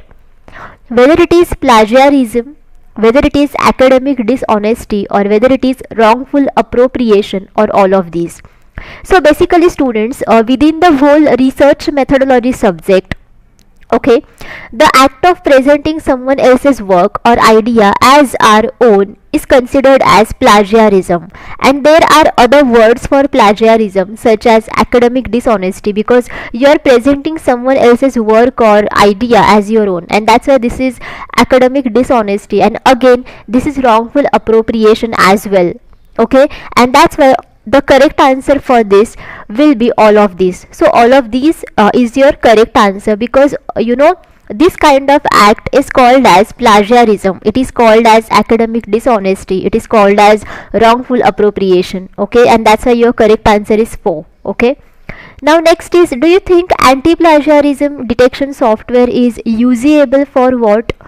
So why students we use anti-plagiarism detection software, why we use it, okay, what is the mode of action of this kind of software? So let us see different options.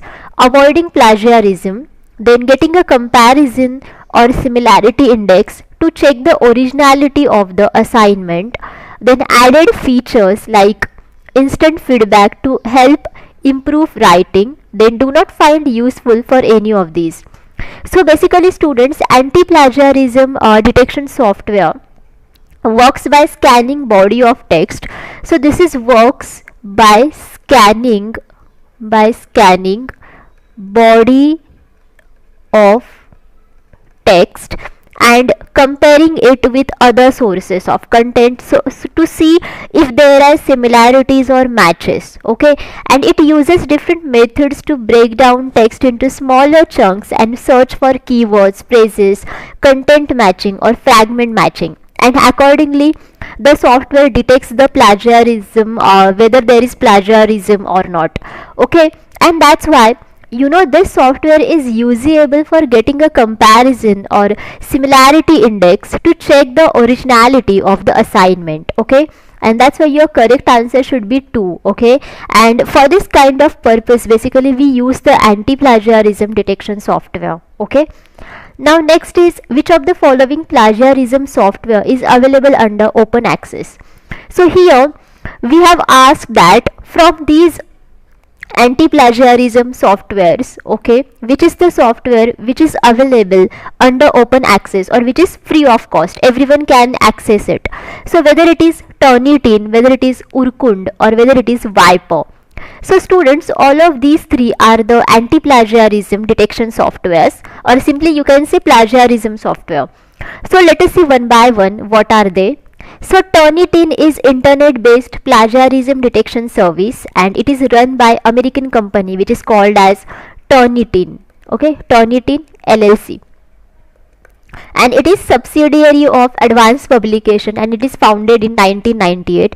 So this is actually the plagiarism software, and it is not free of cost. Okay, it is not free of cost, and basically this software company sells its licenses to different universities, then academic institutions, so that they can use their plagiarism detection system. And that's why this is not free of cost, and that's why it does not available under open access. So this gets eliminated. Now let us see what is Urkund. So again, Urkund is a plagiarism software, and it is actually not free of cost. This is again not free of cost. Okay, and that's why this option gets eliminated. So the remaining option is Viper, and that's why Viper is the correct answer for this question. So Viper is plagiarism software, and it is available under open access, so everyone can use it to check the plagiarism of their academic work. Okay, and that's why your correct answer is Viper. Next is, which of the following software is a paid software for checking the similarity index in a research paper?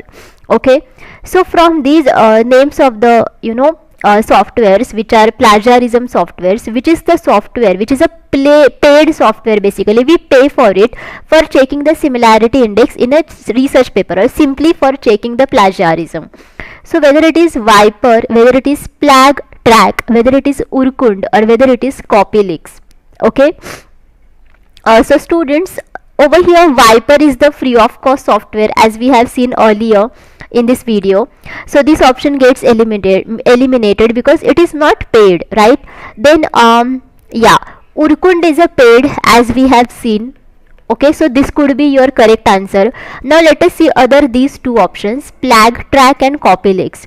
So Plag Track is Ukrainian based online plagiarism detection software. So this is Ukrainian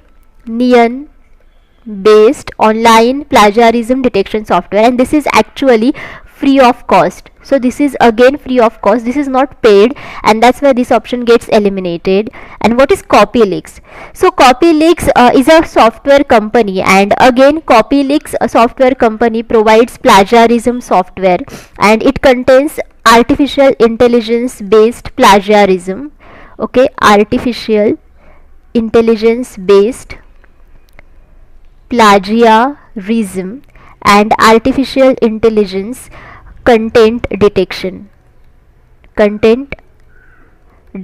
Okay, and that's why this is again the plagiarism detection software, and this is free of cost. Okay, this is again free of cost, and that's why this option gets eliminated. So your correct answer is 3, that is Urkund. So Urkund is a paid software for checking the similarity index in a research paper. Okay, Now next is plagiarism, where the writer changes a few words in the original text of another, is known as. So now here they have given different types of plagiarism, but here they have mentioned a definition of a specific type of plagiarism.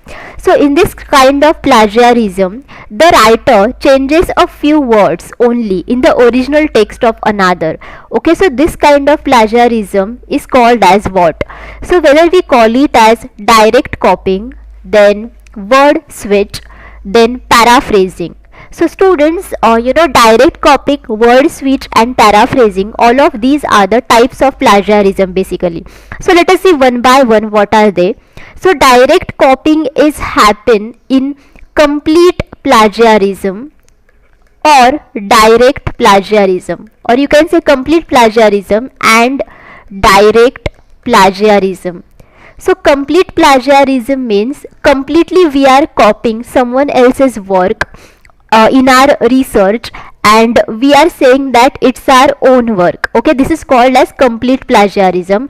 And what is direct plagiarism? So basically students, direct plagiarism is again similar to complete plagiarism, but there is difference between the two, and it is that within direct plagiarism the content that we copy is actually small, and in complete plagiarism basically we completely copy everything. So whether it is a research paper or whether it is a book, so we are copying everything from that book, we are copying everything from that research paper. But in the direct plagiarism we are copying some kind of work from that book or research paper. For example, I am only copying its abstract, okay, as a whole. So basically I am doing a direct copying, but the amount that I am copying is small in direct plagiarism. Okay, and that's why direct copying happens in these both kinds of plagiarisms, that is complete plagiarism and direct plagiarism. So both of these are the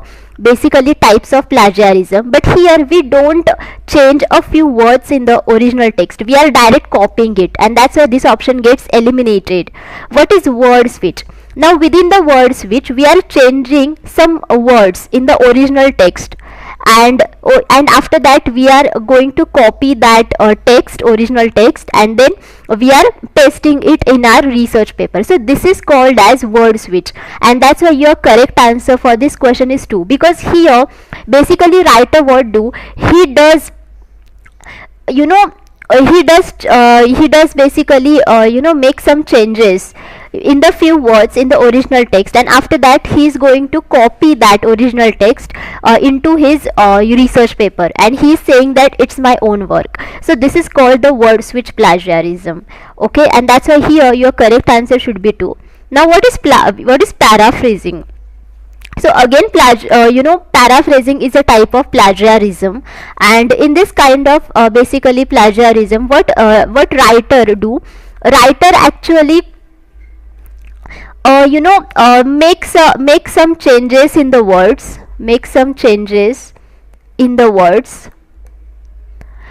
okay, and after that he is copying that original text and pasting in his research paper and saying that it's my own work. So basically within the paraphrasing we actually change phrases or words, okay, in our own language, but the idea is someone else's, all of you getting, and we are saying that it's our own idea. So this is called as paraphrasing. So for example, there is a paragraph in a original text, and what I am doing, I am changing some phrases, I am changing some words, or else I am changing the actually sequence of sentences.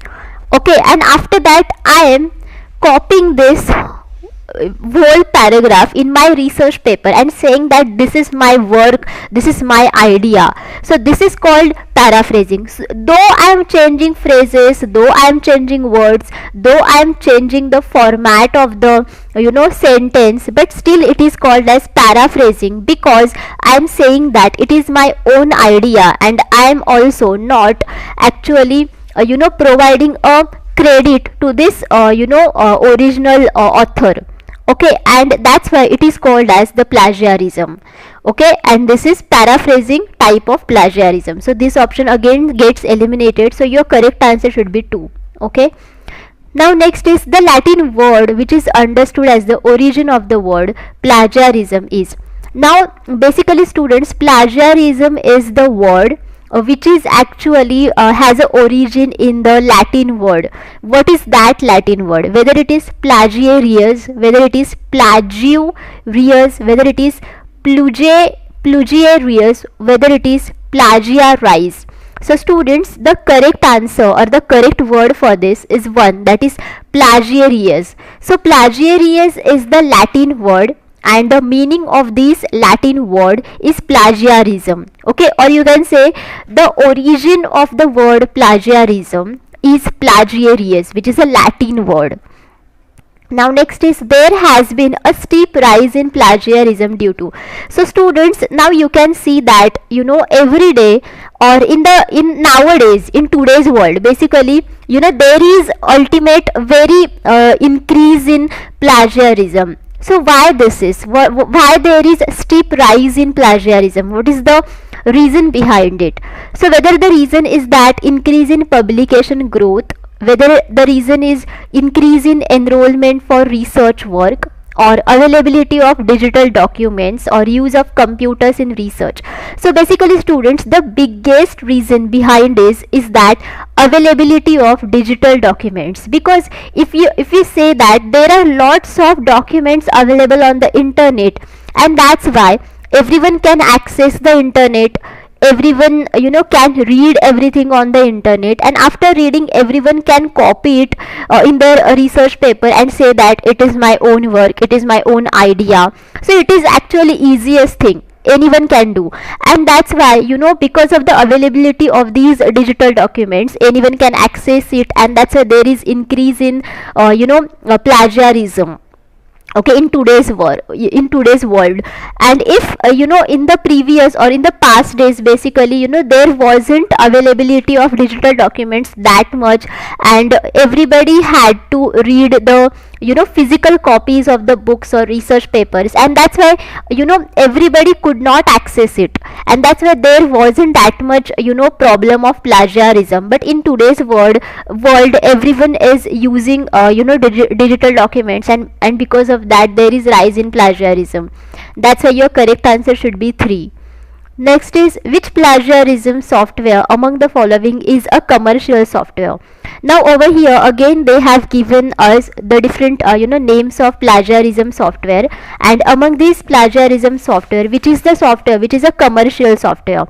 Commercial software means commercially it is available across the globe, and this kind of software is actually made by a biggest software company, and this company actually selling the licenses of this software to different universities, then academic institutions, and students across the globe. Okay, so whether it is Viper, whether it is Plag Track, whether it is Turnitin, or whether it is CopyLeaks. So students, whenever you see these names of the plagiarism software, then you will understand that, as we have seen earlier in this video, Viper, Plag Track, and CopyLeaks, all of these 3 are the free of cost plagiarism software. No one pays for it.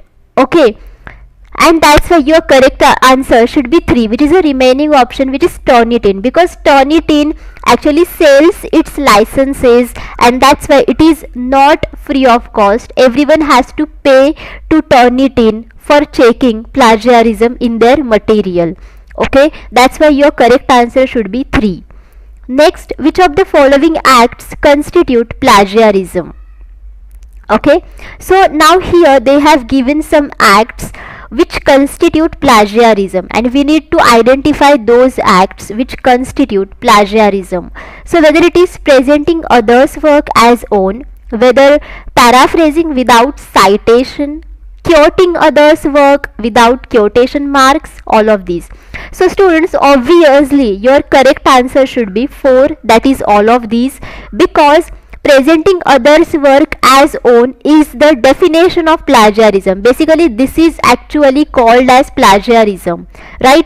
And as well, paraphrasing without citation is again plagiarism, as I have told you in the earlier part of this video. And this is called as the paraphrasing plagiarism. This is the type of plagiarism.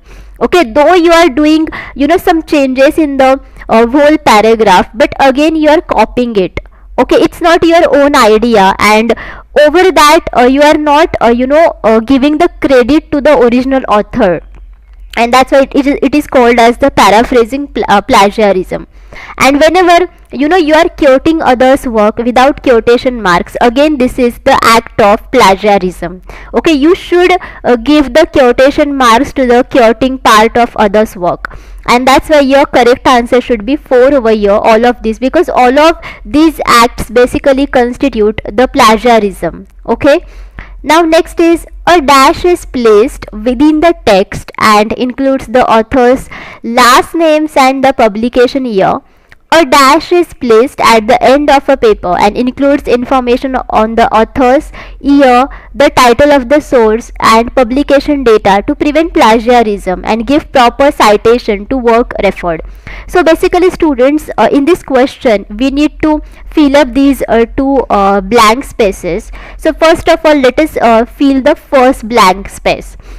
Okay, so over here they have asked us that what is the word is called which is placed within the text and it includes the author's last names and the publication year. So basically it is called as what, students? It is called as the reference, or it is called as the citation, right? So first option gets eliminated because it does not called as quotation. It does not called as reference list because it's a list, and list means it includes a lot of references, and here we are only giving only one reference, which actually includes author's last names and the publication year, and this is actually placed within the text. Okay, and that's why it could not be a reference list, so it gets eliminated. And again fourth option gets eliminated because it is not a reference list, and that's why remaining option is 3. So it means that that word will be citation. Okay, so it is called as citation, and obviously your remaining blank space word will be reference list. Okay, because reference list includes a list of all the references. Okay, it does not include a name of only one reference. Okay, it includes the list of all the references, and that's why your correct answer should be 3.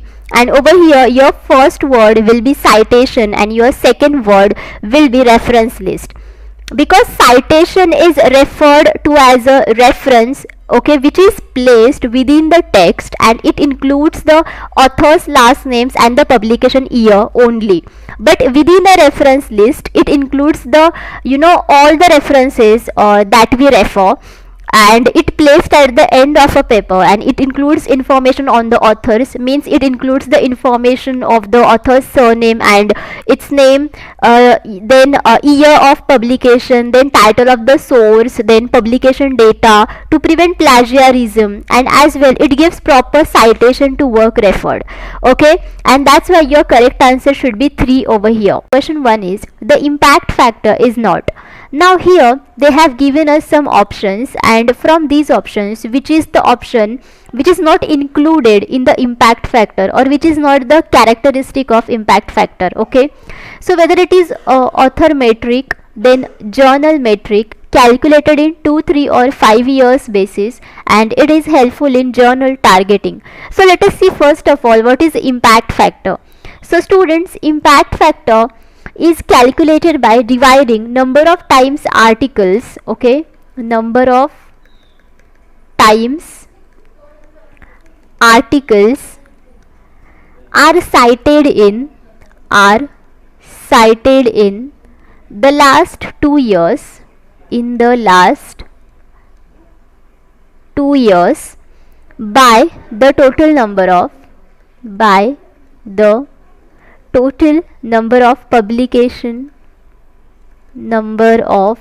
publication in these 2 years. Okay, in these 2 years.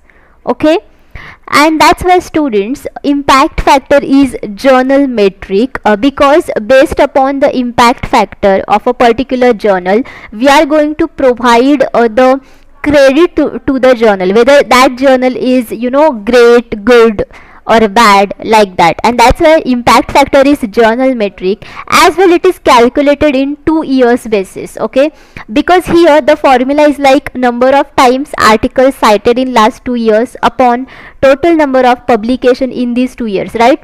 And that's why it is calculated in 2 years basis. And as well, it is helpful in journal targeting, and that's why the correct answer for this question is 1, author metric, because impact factor is not, author metric, because it is not a characteristic of impact factor, and that's why your correct answer is author metric. And all of these options are the characteristics of impact factor, and that's why all of these options gets eliminated. Okay, and that's why your correct answer should be 1, that is author metric. Now next is, which journal metric tracks citations of the last 2 years? Now here, here they have given us some journal metric. Okay, and which journal metric from these options tracks citations of the last 2 years, whether it is cite score, whether it is impact factor, whether it is H5 index, or whether it is article influence. Now students, let us see one by one what are these. So first of all, let us see what is cite score. So students, cite score of a journal is number of citation received in that year and previous 3 years for documents published in journal during that period, okay, divided by total number of published documents in journal during same 4-year period. So as we have seen the formula for impact factor, where number of times articles cited in last 2 years, but here within the cite score, the number of articles that we include basically for last 4 years. Okay, and that's why your formula for cite score will be number of times articles cited in last 4 years upon total number of publication in these 4 years. So here you are going to calculate the citations for last 4 years instead of 2 years. Okay, and that's why this option gets eliminated, because here they have asked you about the citations of the last 2 years, but over here you are tracking citations of the last 4 years, right? But in the impact factor, you are going to track the citations of the last 2 years, right, according to the formula, and that's why your correct answer for this is 2. Now let us see what is H5 index. Okay, so basically students, this H5 index, as the name suggests, H5, so this tracks citations of the last 5 years, okay, of the last 5 years, and this is author level metric that measures both productivity and citation impact of publication, and this is the largest number, okay, of citations of the previous years, because here you are going to track the citations of the last 5 years, right? And that's why this is the largest you can say key journal metric which are going to cite which are going to tracks the citations for the last 5 years. What is article influence? What does this mean? So basically students, article influence is calculated by dividing the eigen factor score, okay, dividing the eigen factor score by percentage of all articles recorded in the journal, okay, percentage of all articles recorded in the journal,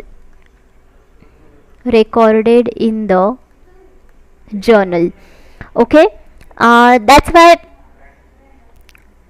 citation reports that were published in a specific journal. Okay, so students, the simple formula for article influence is eigen factor score divided by percentage of all articles recorded in a journal citation, and the reports that were published in a specific journal. Okay, and students, eigenfactor score is actually, it is the rating of total importance of specific journal. Okay, so this eigenfactor score is nothing but the rating of total importance of specific journal. Okay, so specific journal, okay, and its total importance.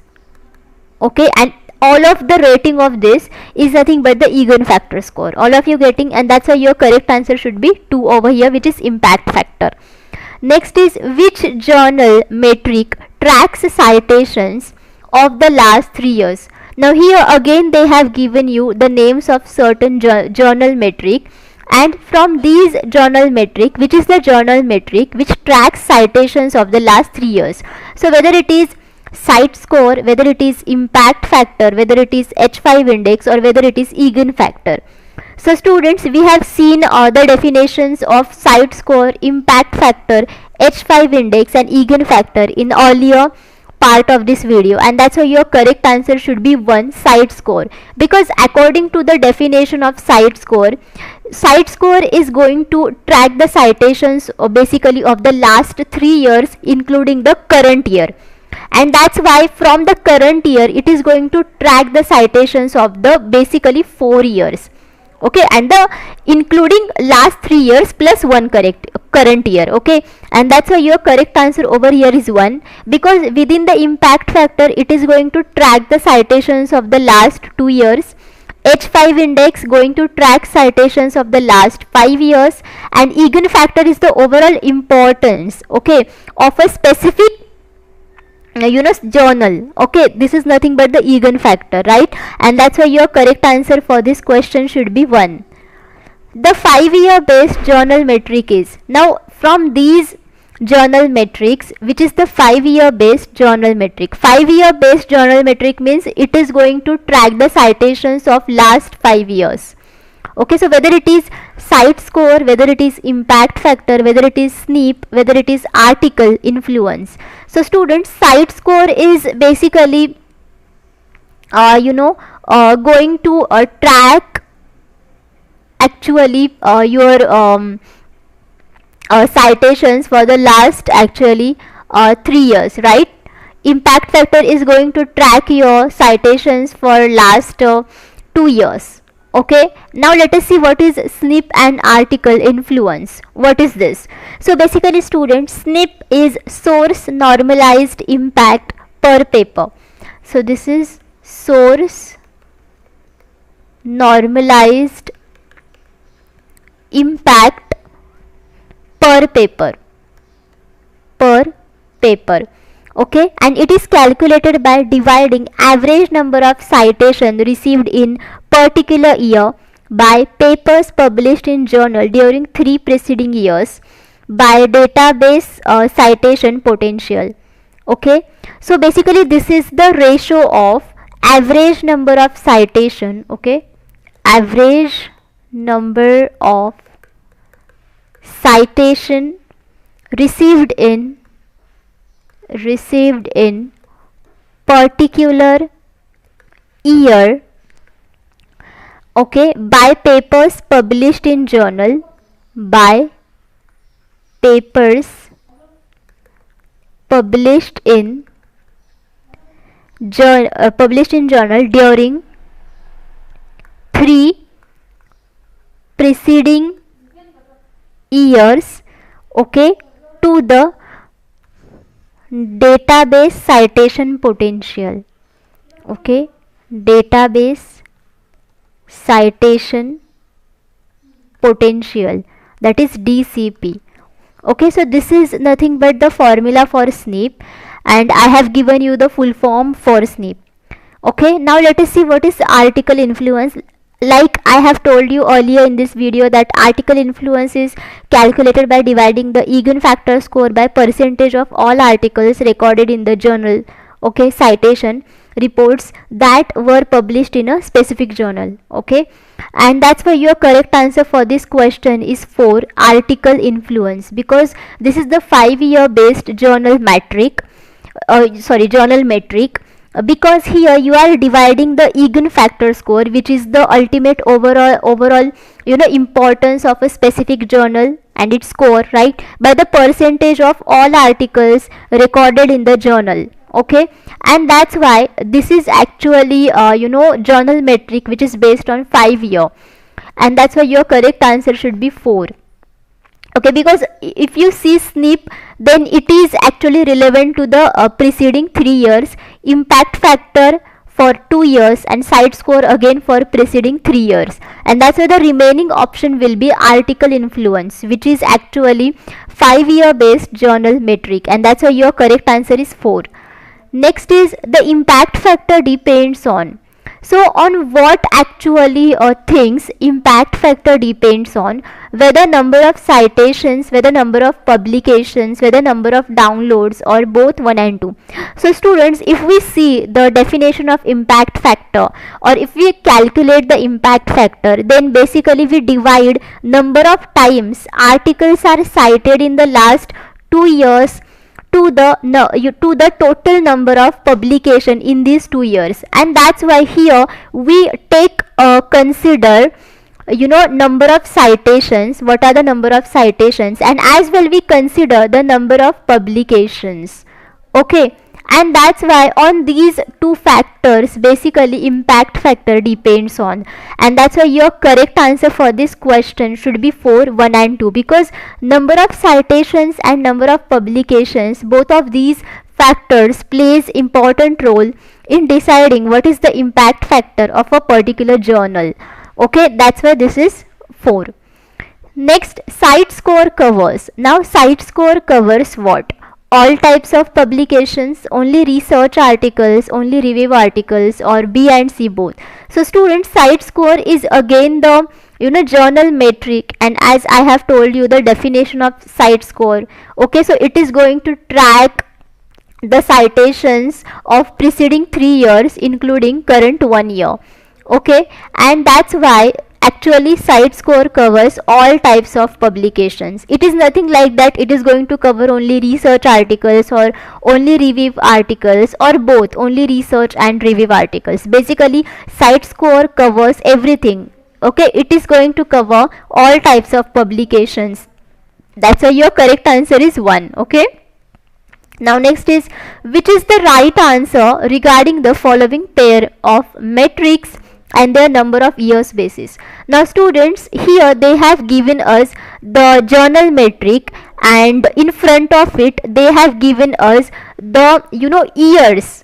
Okay, basically years for what? So these years are the tracking period of the citations of this specific journal metric. So we are going to identify the right matches of the tracking period of citations by the journal metric to the journal metric. So let us see options, then you will understand what is that. So here eigenfactor, then AI means article influence. Okay, article influence dash 5 year. So it means that they have given us that eigenfactor and article influence, both of these are the journal metrics, and they are going to track the citations for preceding 5 years. Okay, so this is the meaning of this first option. So again in the second option, site score, SNP and SJR.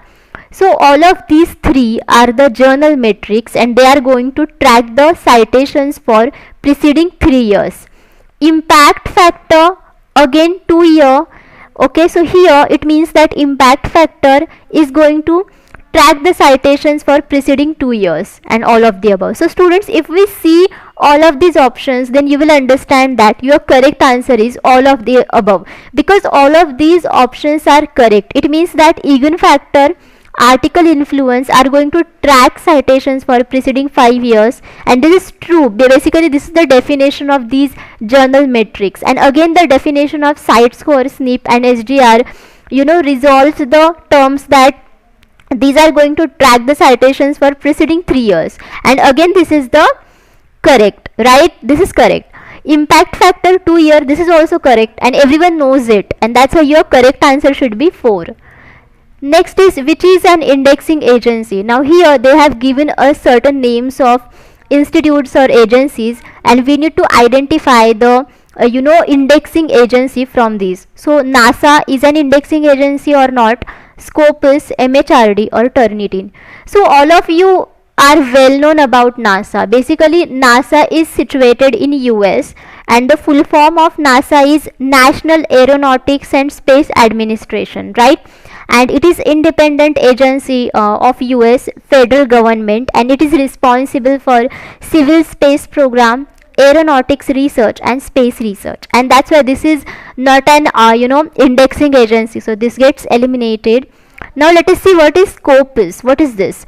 So basically students, Scopus delivers broadest coverage of any interdisciplinary abstract and citation database. So basically Scopus provides the database, okay, for citation and for interdisciplinary abstract as well, okay. And that's why Scopus is an indexing agency, okay, because Scopus is going to help you for indexing your journals, and that's why your correct answer should be 2 over here.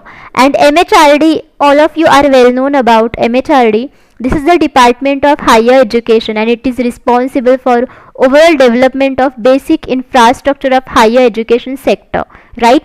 And Turnitin, as we have seen earlier, in the yesterday's video, Turnitin is the plagiarism detection software, okay. This is commercial plagiarism detection software, and it sells its licenses to across the globe to different universities, then academic institutes, right?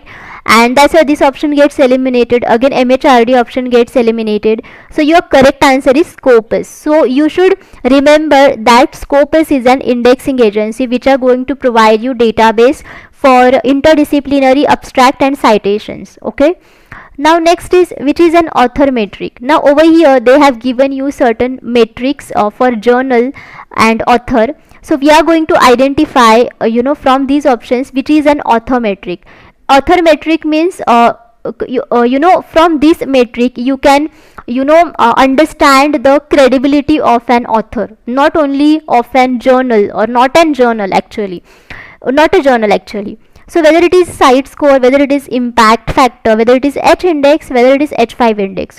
So students, from these options, basically we have seen earlier in this video that site score and impact factor, both of these are actually journal metric. Journal metric means by the actually scores of these site score and impact factors, you can give the credit to the specific journal, and that's why this is called as journal metric. You gives the values to the journal, okay. And that's why these two options get eliminated, because this is not an author metric. Now let us see H index and H5 index. Again we have seen about H5 index. It is going to track the citations for preceding 5 years, and that's why again this is a journal metric. This is not an author metric, so this option gets eliminated. So the remaining option, that is H index. So this should be your correct answer, okay, because H index is author level metric that measures both the productivity and citation impact of the publication initially used for individual scientist or scholar, okay. And that's why remember students that H index is an author metric, this is not a journal metric, okay. And all of these site score, impact factor, H5 index, then AI, all of these are the journal metric. Again eigen factor is a journal metric, okay. So your correct answer should be 3. I10 index refers to, now students, what is I10 index? So whether it is 10 paper with 10 or more citations, or number of paper with 10 or more citations, or A and B, or none of the above. So students, I10 index actually refers to number of publication with at least 10 citation, okay. So number of publication with at least 10 citation, and that's why I10 index refers to what? Number of paper with 10 or more citations. At least 10 citation means more than 10 citations are applicable, okay. That's why your correct answer should be 2. Okay, so students, I know this topic is really you can say difficult to understand, but understand over here that based upon these metric, okay, we are going to give the values to the particular journals. Okay, and for example, if a certain journal has a good impact factor or has a good eigen factor, then we can understand that that journal has many citations, it has many articles, and those citations and articles are high level. Okay, okay, and that's why these concepts are really important. And again we are going to give the author index, or sorry, author metric. So this is important because we can give the values to the authors based upon the level of citations or level of articles they are providing. All of you getting? So don't confuse within these. So just remember over here that H index is author metric, then site score, impact factor, H5 index, AI is nothing but what? It is actually the journal metric. And I10 index, this concept is also very important because on this concept as well you will be asking questions in PhD entrance test. So I10 index is basically nothing but the number of paper with at least 10 citations. That's it. That's why your correct answer is 2. Question 1 is, which of the following scales of measurement contains an absolute zero? So here they have given you 4 scales of measurement: nominal, ordinal, interval and ratio. Okay, so from these scales of measurement, which contains an absolute zero? Okay, so students, let us see one by one all the scales of measurement. Nominal. So in the nominal scale, basically you can classify your variable only. Okay, whatever data you can only classify it. So there is only classification of the variables in the nominal scale. Then within the ordinal scale there is classification and order. Classification and order. Okay, in the interval scale there is classification, there is order and equal unit as well. Okay, classification, order and equal unit.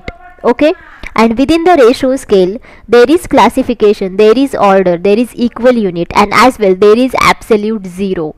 Okay, and that's why your correct answer should be 4 over here, because in the ratio scale 0 point represents absence of attribute being measured. It means it represents absence of variable it being measured. Okay, this means that ratios between values on this scale are meaningful and can be used for mathematical calculation.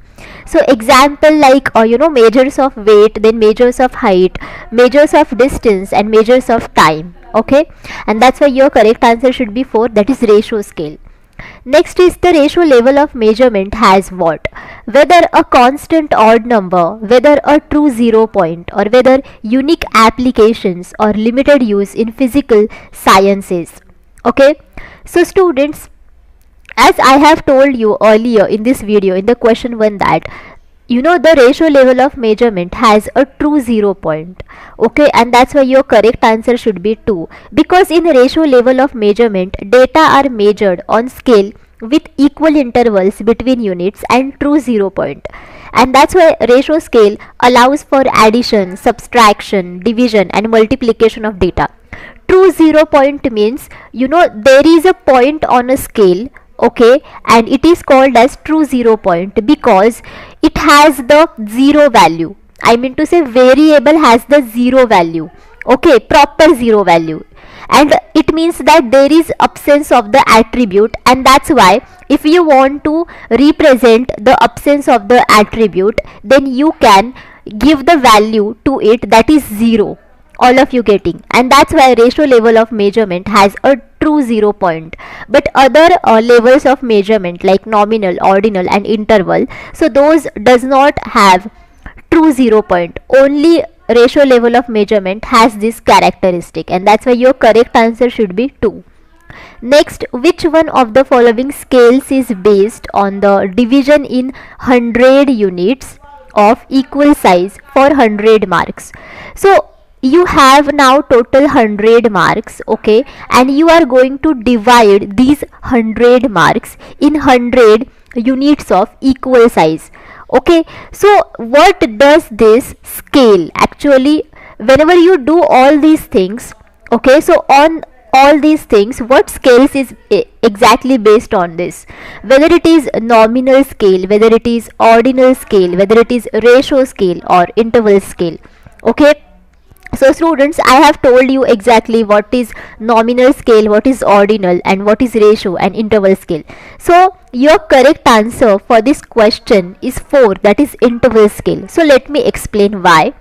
So interval scales are used to measure variables in which intervals between values are equal, but there is no true 0 point. So like this, here there are 100 marks and you are going to divide these 100 marks in equal 100 units. Okay, and that's why over here you are going to measure variables in which intervals between values are equal. So here the 100 units of equal size are there. It means that intervals of these sizes are equal basically. Okay, and as well there is no true 0 point, and that's why the scale based on this division is basically nothing but the interval scale, and that's why your correct answer should be 4. Now next is, in which scale of measurement classification, order and equality of units are ensured. So whether it is ordinal, whether it is nominal, whether it is interval or ratio.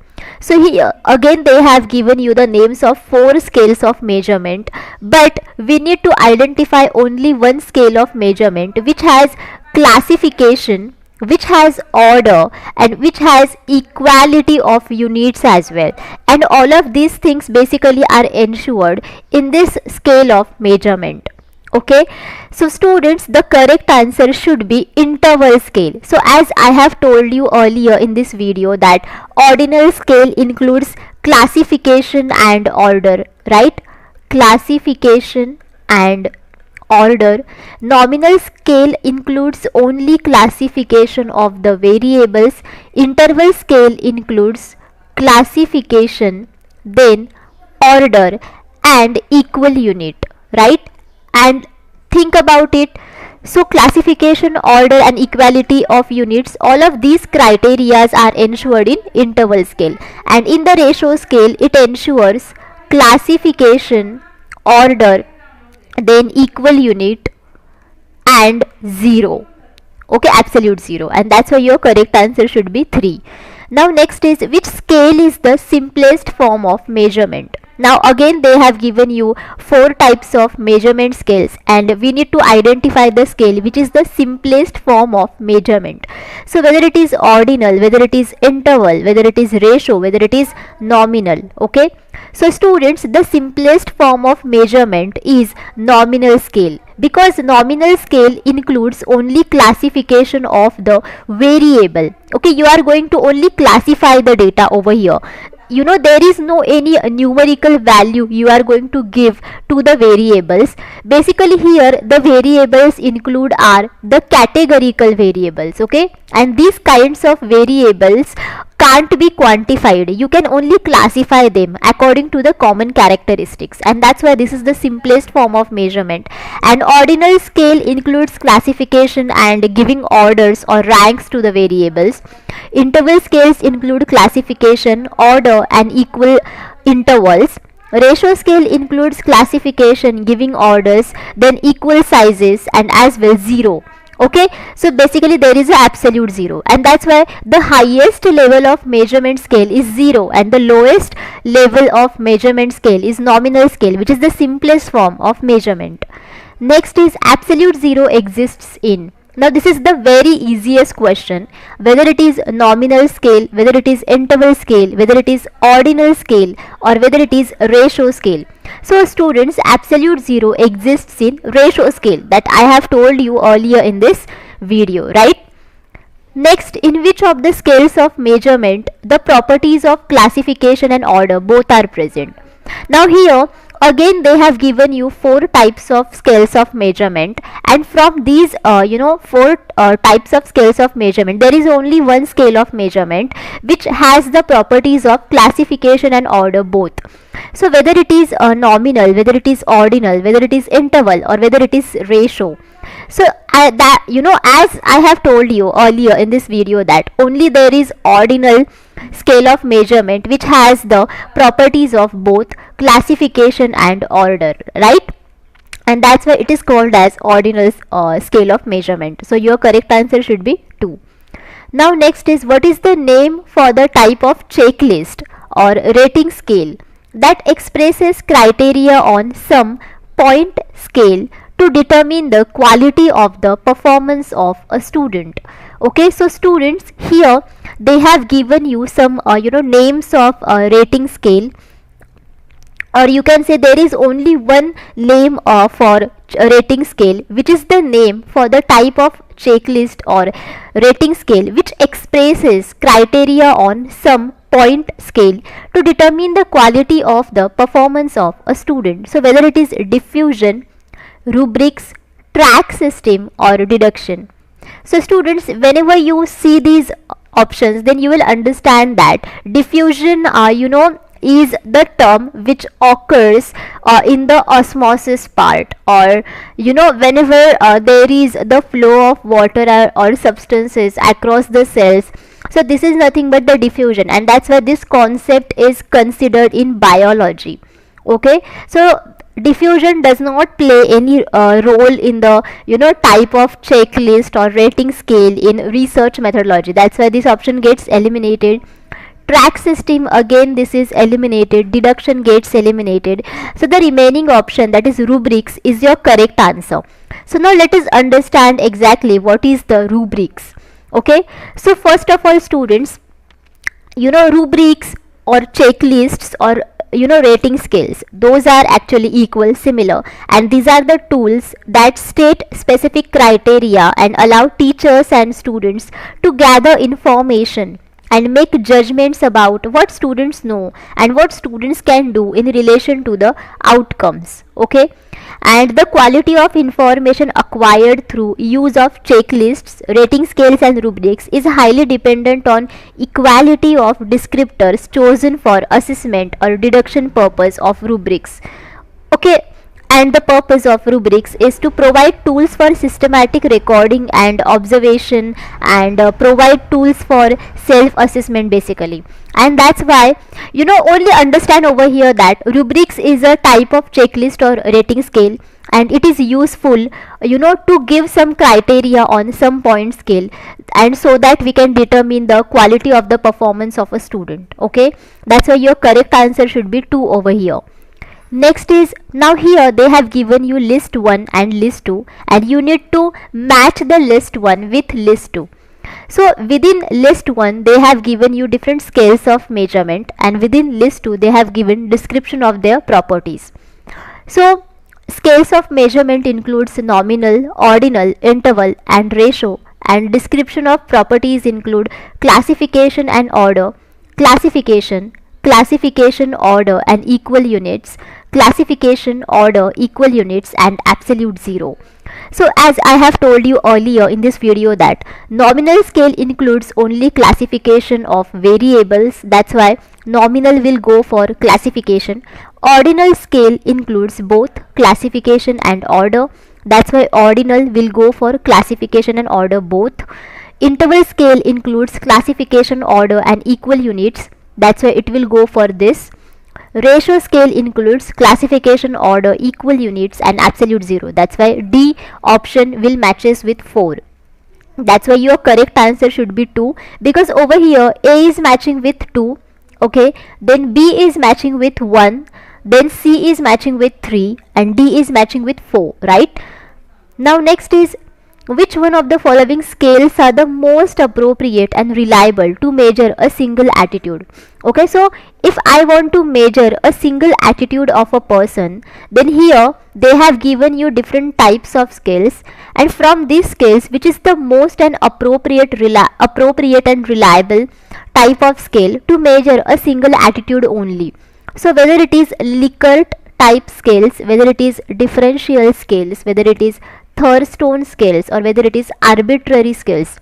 Now students, let us see one by one these scales. So basically these are not the common 4 types of measurement scales in research that we have discussed earlier in this video. These are the different scales, and that's why you need to understand the concept of these scales. So first of all, let us see Likert type scales. So students, Likert type scale is a rating scale, and it is used to measure opinions, attitudes, or behaviors. Okay, so from this scale you can measure opinions, then attitudes and behaviors. Okay, now what is now differential scale? So differential scale measures attitudes towards something.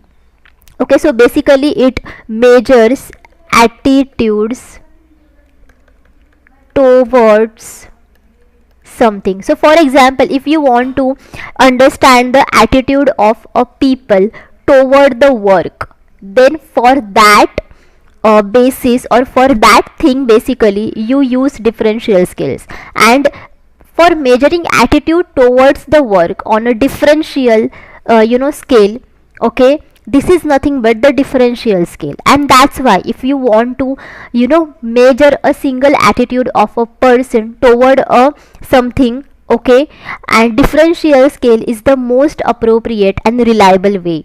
That's why your correct answer should be 2, not Likert type scale, because Likert type scale is useful to measure opinions, attitudes and behaviors. I mean to say all, but if you want to exactly measure a single attitude towards something, then obviously the most appropriate and reliable way is differential scale. Now let us see what is Thurstone scale. So Thurstone scale measures respondents' attitude by using series of agree-disagree statements of various weightage.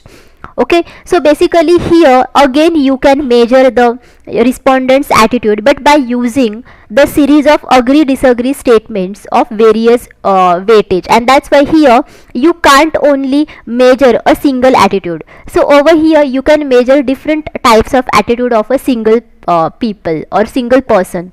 Okay, that's why this is again option gets eliminated. And the next one is arbitrary scales. So arbitrary scales are developed on ad hoc basis and are designed largely through researchers' subjective selection of items.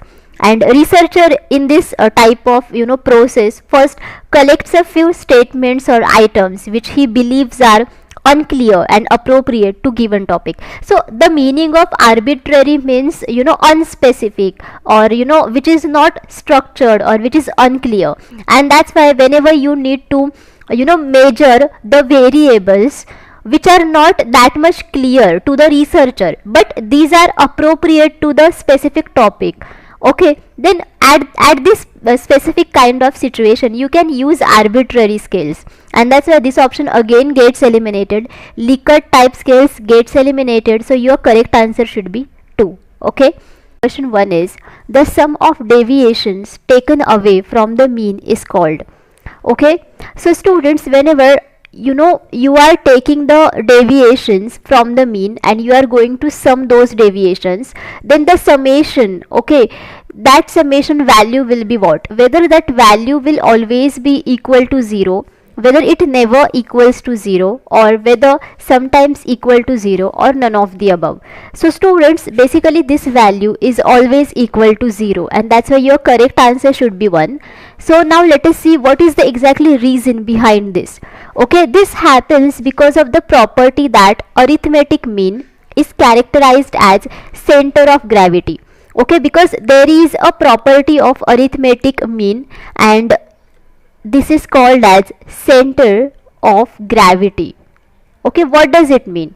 Okay, so its meaning is that sum of positive deviation from the mean is equal to sum of the negative deviation. Okay, so whenever you take the positive deviation from the mean, okay, and whenever you do summation of that, then that summation is equal to the sum of negative deviation. So let us see example. For example, there is a data set 1 2 3 4 5, okay, and after that you take out the mean of this. So what will be its mean? 1 plus 2 plus 3 plus 4 plus 5 divided by 5. Okay, so 2 plus 1 is 3, 3 plus 3 is 6, plus 4 is 10 plus 5 is 15, so 15 by 5 is equal to 3. So your mean value will be 3 over here. Now let us take the deviations from the mean. So whenever you need to take the deviations from the mean, then you need to subtract mean value from each data. So for example, there is 1, then you will do 1 minus 3, then you will get minus 2. Okay, then you will do 2 minus 3, you will get minus 1. 3 minus 3 will be 0, then 4 minus 3 will be 1, then 5 minus 3 will be 2. So now take the summation of this. So what will be the summation? Minus 2 plus minus 1 plus 0 plus 1 plus 2. So your value will be minus 3 plus 3 will be 0. Okay, so now all of you understood. That's why whenever you take the deviations from the mean and whenever you do the summation of it, then you will get 0 value always. Okay, that's why your correct answer should be 1. Now next is find the mean of the given data. Now they have given you the data set and you need to find out its mean value. So as I have told you earlier in this video that whenever you need to find out mean, that is nothing but arithmetic mean, then its value will be, or its a formula will be sum of all the observations divided by number of observations. Okay, number of observations. So let us do the sum of all these observations. 3 plus 5 plus 8 plus 6 plus 9 plus 4 plus 5 plus 2 plus 7 plus 1 plus 5 divided by, now the number of observations will be 1, 2, 3, 4, 5, 6, 7, 8, 9, 10 and 11. Okay, and whenever you solve this, then you will get value which is equal to 5. Okay, so your summation should be 55 divided by 11, then it will be 5. Okay, that's why your correct answer will be 5.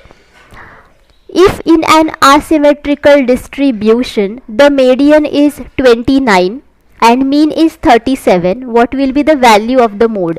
So now here they have given us the example, and here the data set is basically asymmetrical distribution mode, and they have given you the value of median which is 29 and mean is 37, and we need to find out the value of mode. So students, all of these three are nothing but the measures of central tendency. Median, mean and mode, these are the measures of central tendency. And whenever the data is distributed asymmetrically, asymmetrical means that the values of these three measures of central tendency will be different. Okay, so here the value of median is 29, mean is 37, and that's why mode value will be different. And whenever these values are equal, like whenever median, mean and mode having value 29 and all of are equal, then it is called as symmetrical distribution. Okay, so whenever there is asymmetrical distribution, then there is a proper relationship between these measures of central tendency. So what is that? So in that relationship, 3 median is equal to mode plus 2 mean. So now let us substitute these values in this formula. So now they have given you the value of median. So 3 cross 29 is equal to, we need to find out the value of mode. So plus 2, keep value of mean. Then do this, 3 cross 29 minus 2 cross 37 is equal to mode. Then you will get the value of mode which is equivalent to 13. Okay, that's why your correct answer should be 2. Next is find the median of the given series. Now here they have given you some data values and we need to find out the median. Okay, so whenever we need to find out the median, then in that case you need to arrange the data in either an ascending order or in a descending order. So let us see, arrange this data in ascending order first of all. So the smallest number is 2, then 3, 3, then 4, then after that there is 8, and then there is 11. So the median value is always equivalent to the actually middle value. Okay, so it will be equivalent to middle value. Okay, and that's why over here your median should be 4.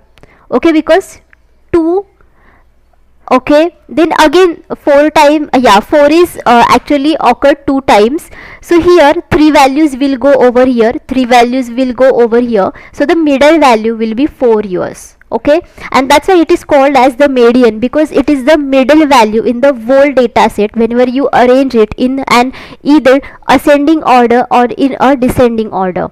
So your correct answer should be 1.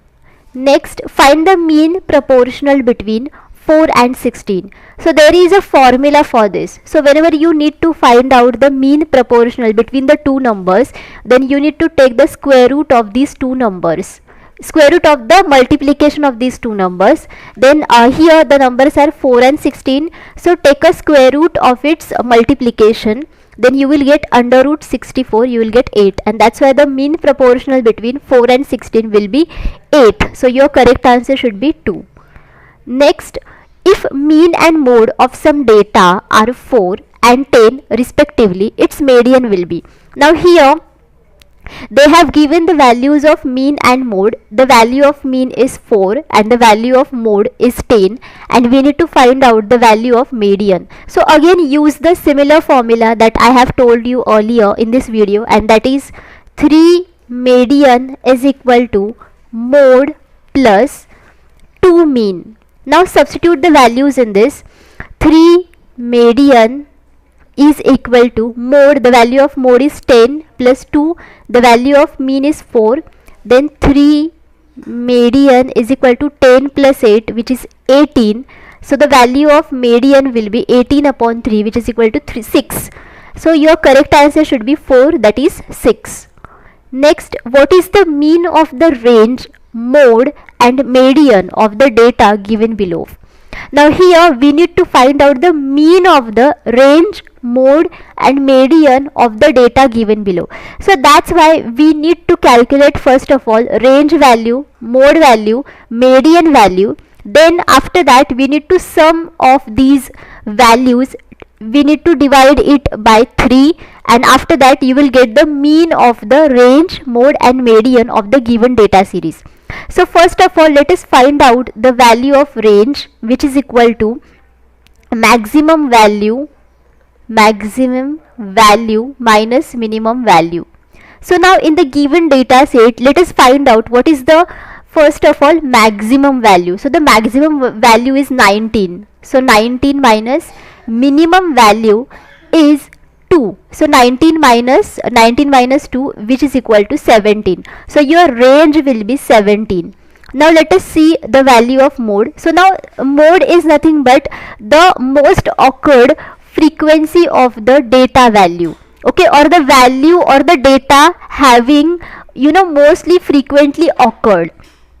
So whenever you see these numbers, then let us find out the number which is frequently occurred. So 5 occurred only one times, 10 occurred only one time, 3 occurred 2 times, okay, 2 times, 6 occurred one time, 4 occurred 3 times, 1, 2 and 3, okay, 3 times, 8 occurred only one time, 9 occurred 2 times, then 15 occurred one time, 19 occurred one time, 11 occurred one time. So the mostly frequently occurred data value is 4, and that's why mode will be 4. Now let us find out the value of median.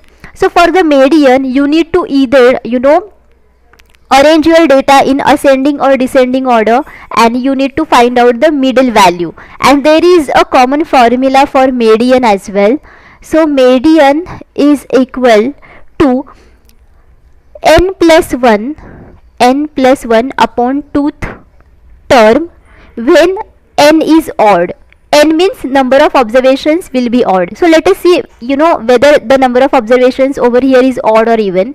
So 1, 2, 3, 4, 5, 6, 7, 8, 9, 10, 11, 12, 13, 14, 15. So now over here the number of observations are odd, which is 15, and that's why you can use this formula. But whenever there is number of observations even, then in that case the median formula will be different. Okay, so let us find out the median value. So n plus 1 will be 15 plus 1 upon 2th term.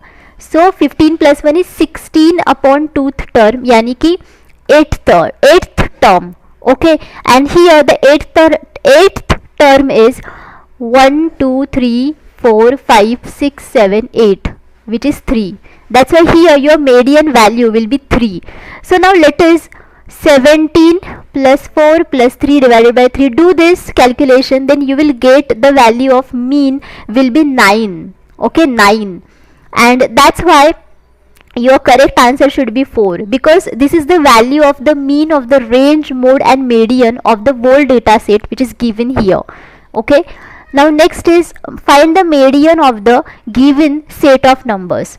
Now this is really very easiest questions. So again you need to now first of all arrange this particular data set in descending or ascending order, and after that take out the middle term, that will be your median. So now let us keep this data in ascending order. So first of all 2 will come, then 4 will come, then after that 6 will come, 7 will come, and then 9 will come. So your median will be over here 6, because 3 will go for left and right, and the middle value will be 6. So your correct answer should be 1 over here, that is 6. So I can give you one tip, that whenever the data set values, or you can say whenever the number of observations are very large, okay, then in that case you use the formula for the median that I have told you in the earlier part of this video, and was that median is equal to n plus 1 by 2th term when number of observations is odd. But whenever the number of observations is even, then in that case use this formula. Median is equal to 1 by 2 in bracket n by 2th term plus n by 2 plus 1th term. Okay, so use this formula when number of observations is even. Okay, but here in this case you basically you don't need to use this formula, because number of observations are really very low, and that's why you can easily arrange the series of data in ascending or descending order, right? That's why your correct answer should be 1. Now next is, let the average of 3 numbers will be 16. If 2 of the numbers are 8 and 10, what is the remaining number? Now over here they have given us some information. So they have given us the average of 3 numbers, which is 16, and that's why your mean value, okay, will be 16, and 3 numbers means your number of observations is 3, and from these number of observations they have given us the values of 2 observations, and those are 8 and 10, and we need to find out the value of another observation. So let us use the formula for mean, which is equal to sum of all the observations, okay, upon total number of observations. Now here they have given you the value of mean, which is 16. Now sum of observations will be what? 8 plus 10. Let us assume that the remaining observation is 6 and total number of observations 3. So do 16 cross 3 is equal to 18 plus x. So do this multiplication and divide subtract 18 from this number, then you will get the value of x, which will be 30.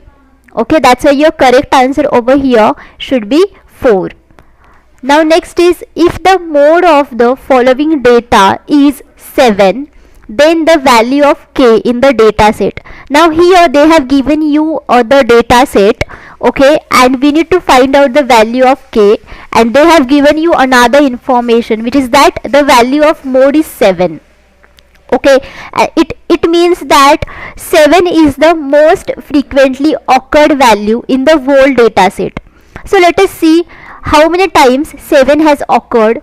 So 1, 2 and 3 times. Now let us see if there is another number which is occurred 3 times over here.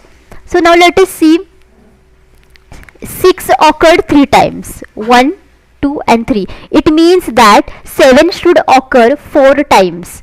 That's why it will be mode of your data set, and that's why whenever you do over here 2k plus 5 is equal to 7, okay, because 7 has already occurred 3 times. Okay, and that's why 2k plus 5 value should be equal to 7, so that it will be the mode value. So do this, 2k is equal to 7 minus 5. So 2k is equal to what? 2, then k is equal to 1. So your correct answer should be 4, that is 1. Let us start with our today's session now. What is the skewness of a normal distribution? Okay, so students, the meaning of skewness means asymmetry. Okay, asymmetry, and normal distribution means it has a symmetrical data distribution. Symmetrical data distribution means whenever you draw the graph and whenever you plot different data distributions over here, then your plot will be like this. And that's why whenever you make the two halves of this curve, then the left and right side of the two halves of the curve will be equal, and it means that it is actually normally distributed data, and that's why it has a proper symmetry. And asymmetry means both of these sides are not equal, and that's why skewness of a normal distribution, obviously it would be 0, because there is no asymmetry, there is only asymmetry. That's why your correct answer should be 0. Okay, 0. Now next is, what is the formula for measuring skewness in a data set?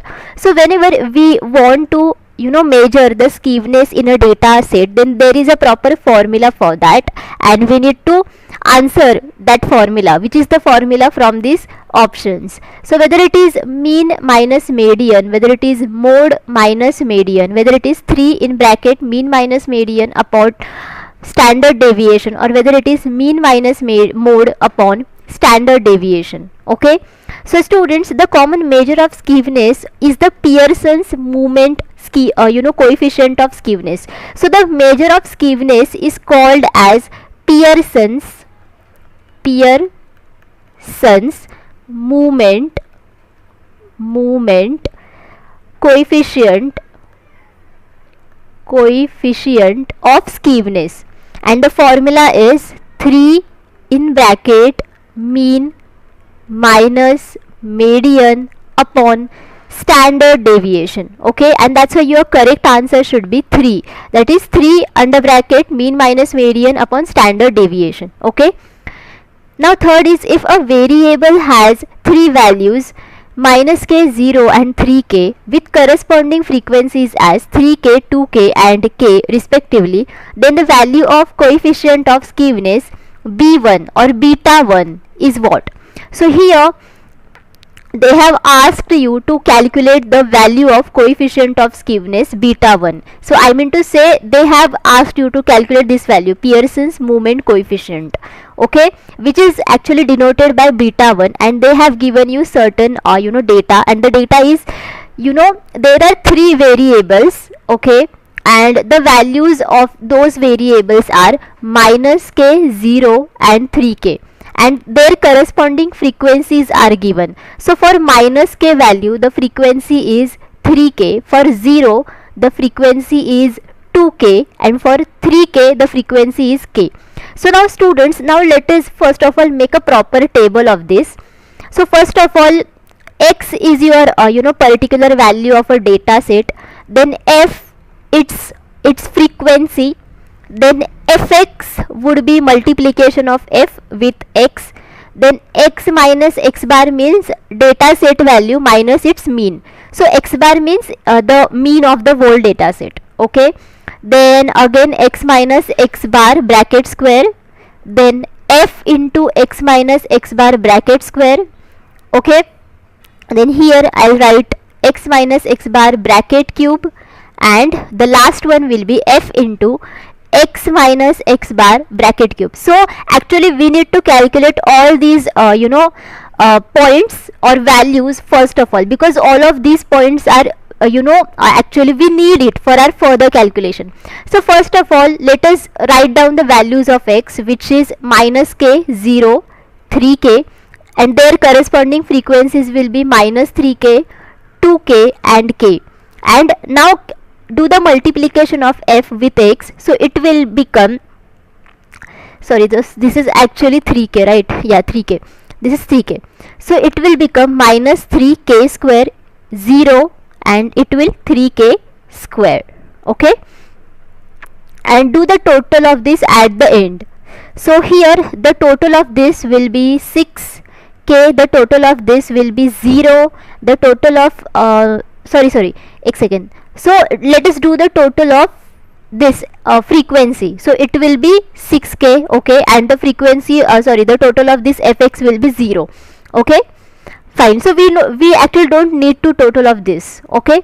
So now first of all let us find out the mean of the whole data set. So whenever we need to find out the mean of the whole data set, then the formula is mean is equal to x bar is equal to summation of fx upon capital N. So now fx will be this fx, okay, and its summation means the summation of all these values, and capital N means total number of observations, which are 3, because there are 3 values of the variable, right. So it will be 0 upon 3 will be 0, and that's why the mean value will be 0.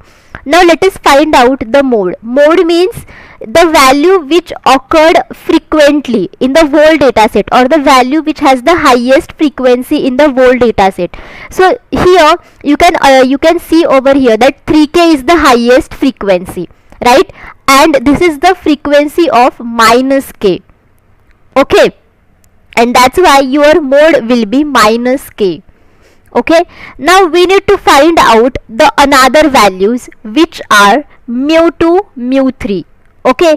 Here mu2 and mu3, okay, both of these are called as the central actually coefficients, and these are really very important to all of us, because these concepts are there in the skewness actually, and you don't need to go in depth within it, you need only understand the formula behind it.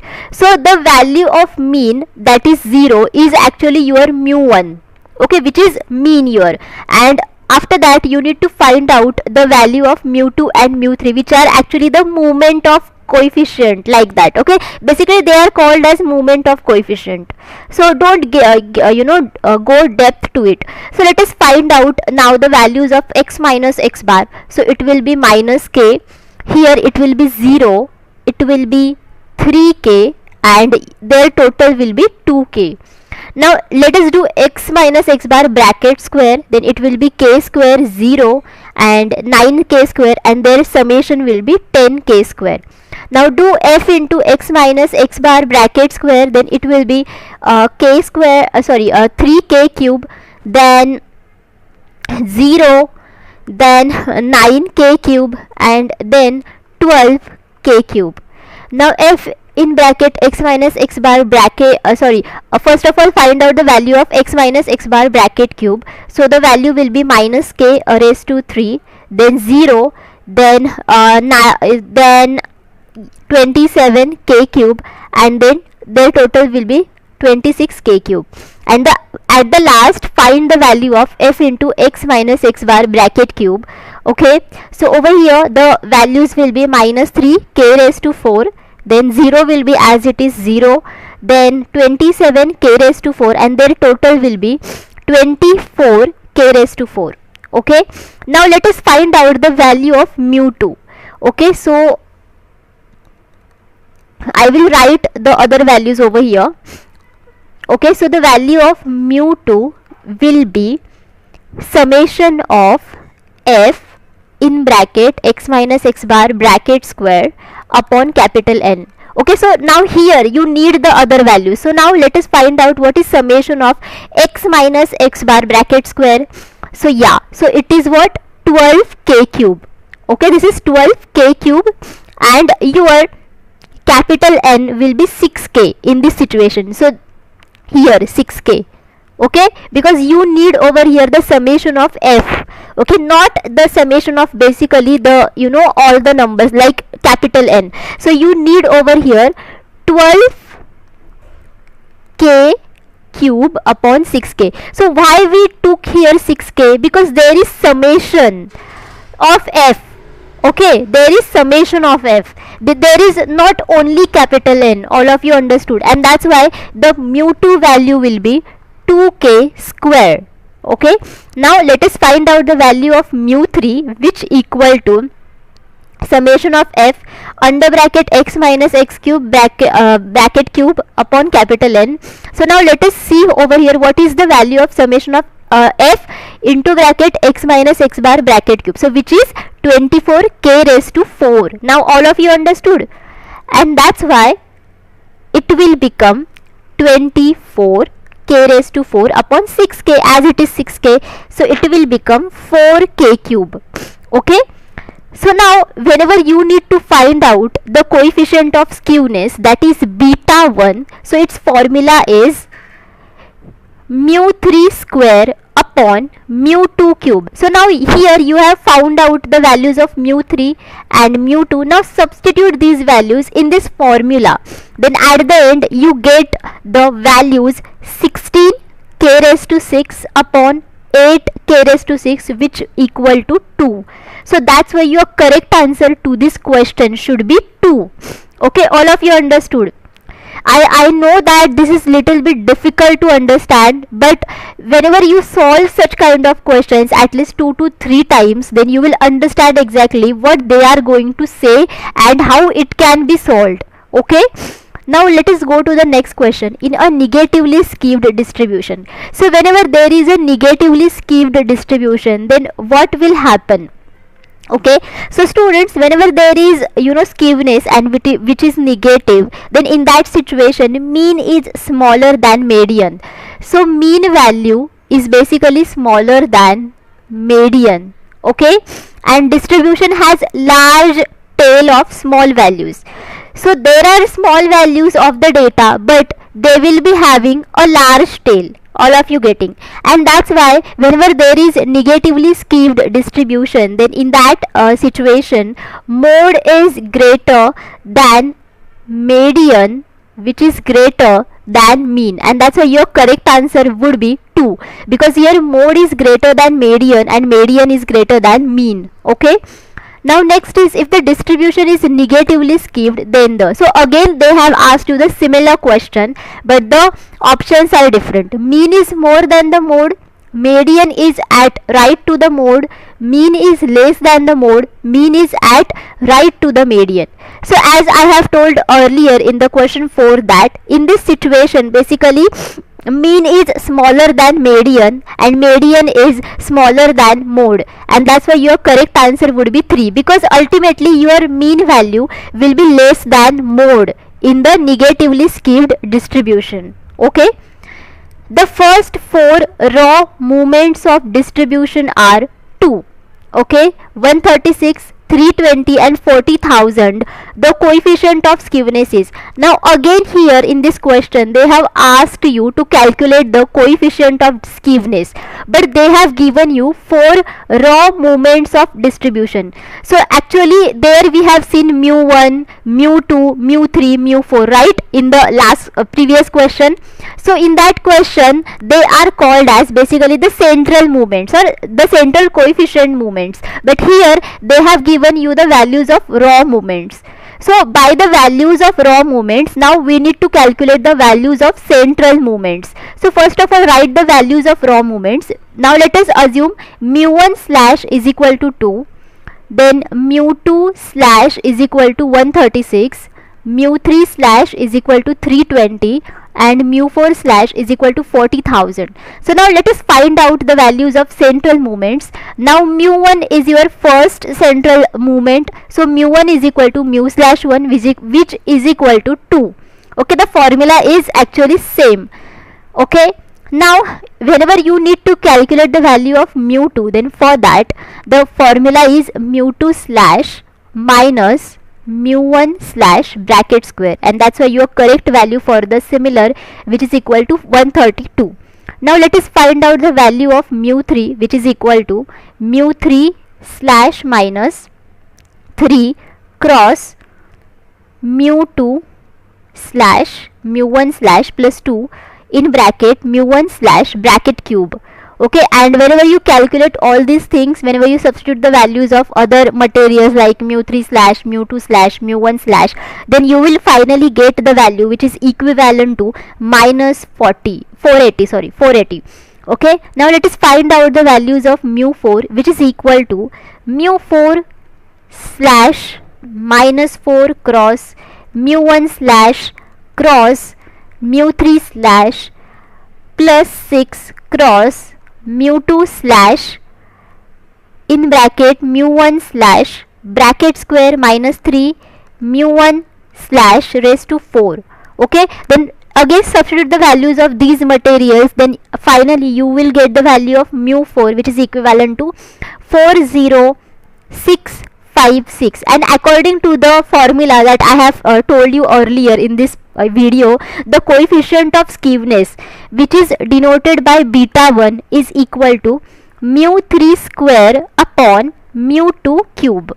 Okay, and that's why your correct value for the same which equal to minus 480 bracket square upon 132 cube, and that's why your correct answer for this question should be 4, because minus 480 bracket square upon 132 cube. So I can give you one trick for this. So here they have given you a raw movement for fourth raw movement, so which is 40,000.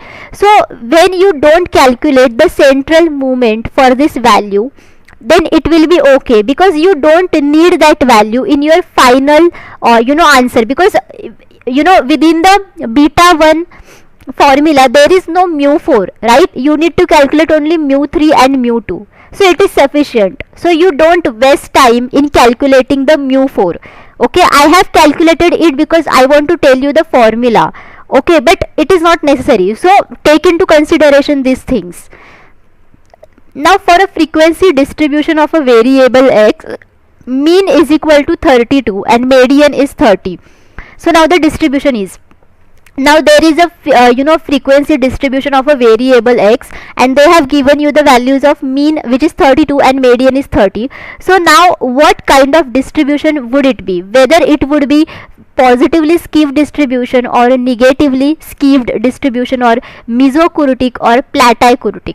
Okay, so students, now let us find out first of all the value of mode. As we have seen earlier in the previous video of central tendency, measures of central tendency, the relationship between mean, mode and median is that mode is equal to 3 cross median minus 2 mean, right? So here they have given you the values of median and mean. Now substitute these values in this, then after that you will get the value of mode, which is equivalent to 26. And now here whenever you see these values, mean 32, median 30 and mode 26, then you will understand that mode value is less than median value, which is again less than mean value, and that's why this would be the positively skewed distribution. Because in the positively skewed distribution, the value of mean is greater than median and the value of median is greater than mode. But in negatively skewed distribution, exactly opposite occurs. The value of mean is less than median, the value of median is less than mode. Okay, that's why your correct answer over here should be 1. And mesochoritic and platichoritic distributions are the types of kurtosis, and that I am going to tell you in the next part of this video. Okay, if the data are skewed, which option of central tendency measure is the most unreliable indicator? So whenever the data is skewed, I mean to say whenever the data distribution is asymmetrical, then in that situation which measure of central tendency is unreliable indicator? So whether mean is unreliable indicator or median or mode, because range is not a measure of central tendency, this is the measure of dispersion. Okay, so there are only 3 measures of central tendency, and those are mean, median and mode. So students, now let us see the definition of skewness. What is the definition of skewness? So skewness is measure of asymmetry of probability distribution of real valued random variable about its mean. Okay, and that's why the mean value will get affected whenever the data is skewed, and that's why in this situation mean will be unreliable indicator. Okay, and that's why your correct answer should be 1, that is mean. Okay, now next is a distribution with a kurtosis which is greater than 3 is known as. Now there is a distribution and which has a kurtosis value which is greater than 3, then what kind of distribution it would be?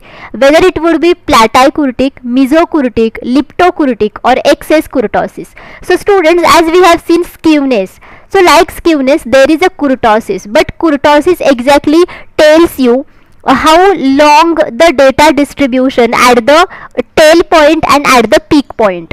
So for example, there is a graph and there is a curve. So kurtosis means what? How data is distributed towards the tail part and towards the peak part. Okay, so whenever there is a more data which is distributed to the tail part, then obviously this curve will be having more tail, and whenever there is more data distributed at the peak part, then it means that there is more peak. Okay, all of you getting? And this is nothing but the kurtosis. I mean to say the measurement of this kind of thing is called as kurtosis. Okay, now students, let us see the different types of kurtosis. So platykurtic, mesokurtic, leptokurtic and excess kurtosis, these are the common types of kurtosis. Okay, now whenever there is platykurtic data distribution, then in that situation the kurtosis value is negative, and here the tails are thin. Okay, so these tails will be thin than the normal distribution. And whenever there is a mesokurtic distribution, then in that case the value of kurtosis will be equal to 3. Okay, and whenever there is leptokurtic distribution, then in that situation the value of kurtosis will be greater than 3. Okay, more than 3. And leptokurtic distribution is the kind of distribution in which basically the peak has a pointer and the tails are fatter, okay, than a normal distribution, not thinner. And whenever there is excess kurtosis, then in this situation tailedness of distribution is relatable to normal distribution. Okay, and again the mesokurtic distribution is again very relatable to the normal distribution. Okay, and that's why your correct answer for this question should be 3, leptokurtic, because here the kurtosis has the value which is greater than 3, that is more than 3. Okay, that's why your correct answer should be 3. Which of the following distributions has a higher kurtosis? So here they have given certain names of distribution, that is data distribution, and which of the these distributions has a higher kurtosis. I mean to say has a higher value of kurtosis. So whether it is normal distribution, whether it is t distribution, whether it is uniform distribution, whether it is a chi-square distribution. So students, wherever there is uniform distribution which has the kurtosis value which is equivalent to 1.8, whenever there is normal distribution the kurtosis value is equal to 3.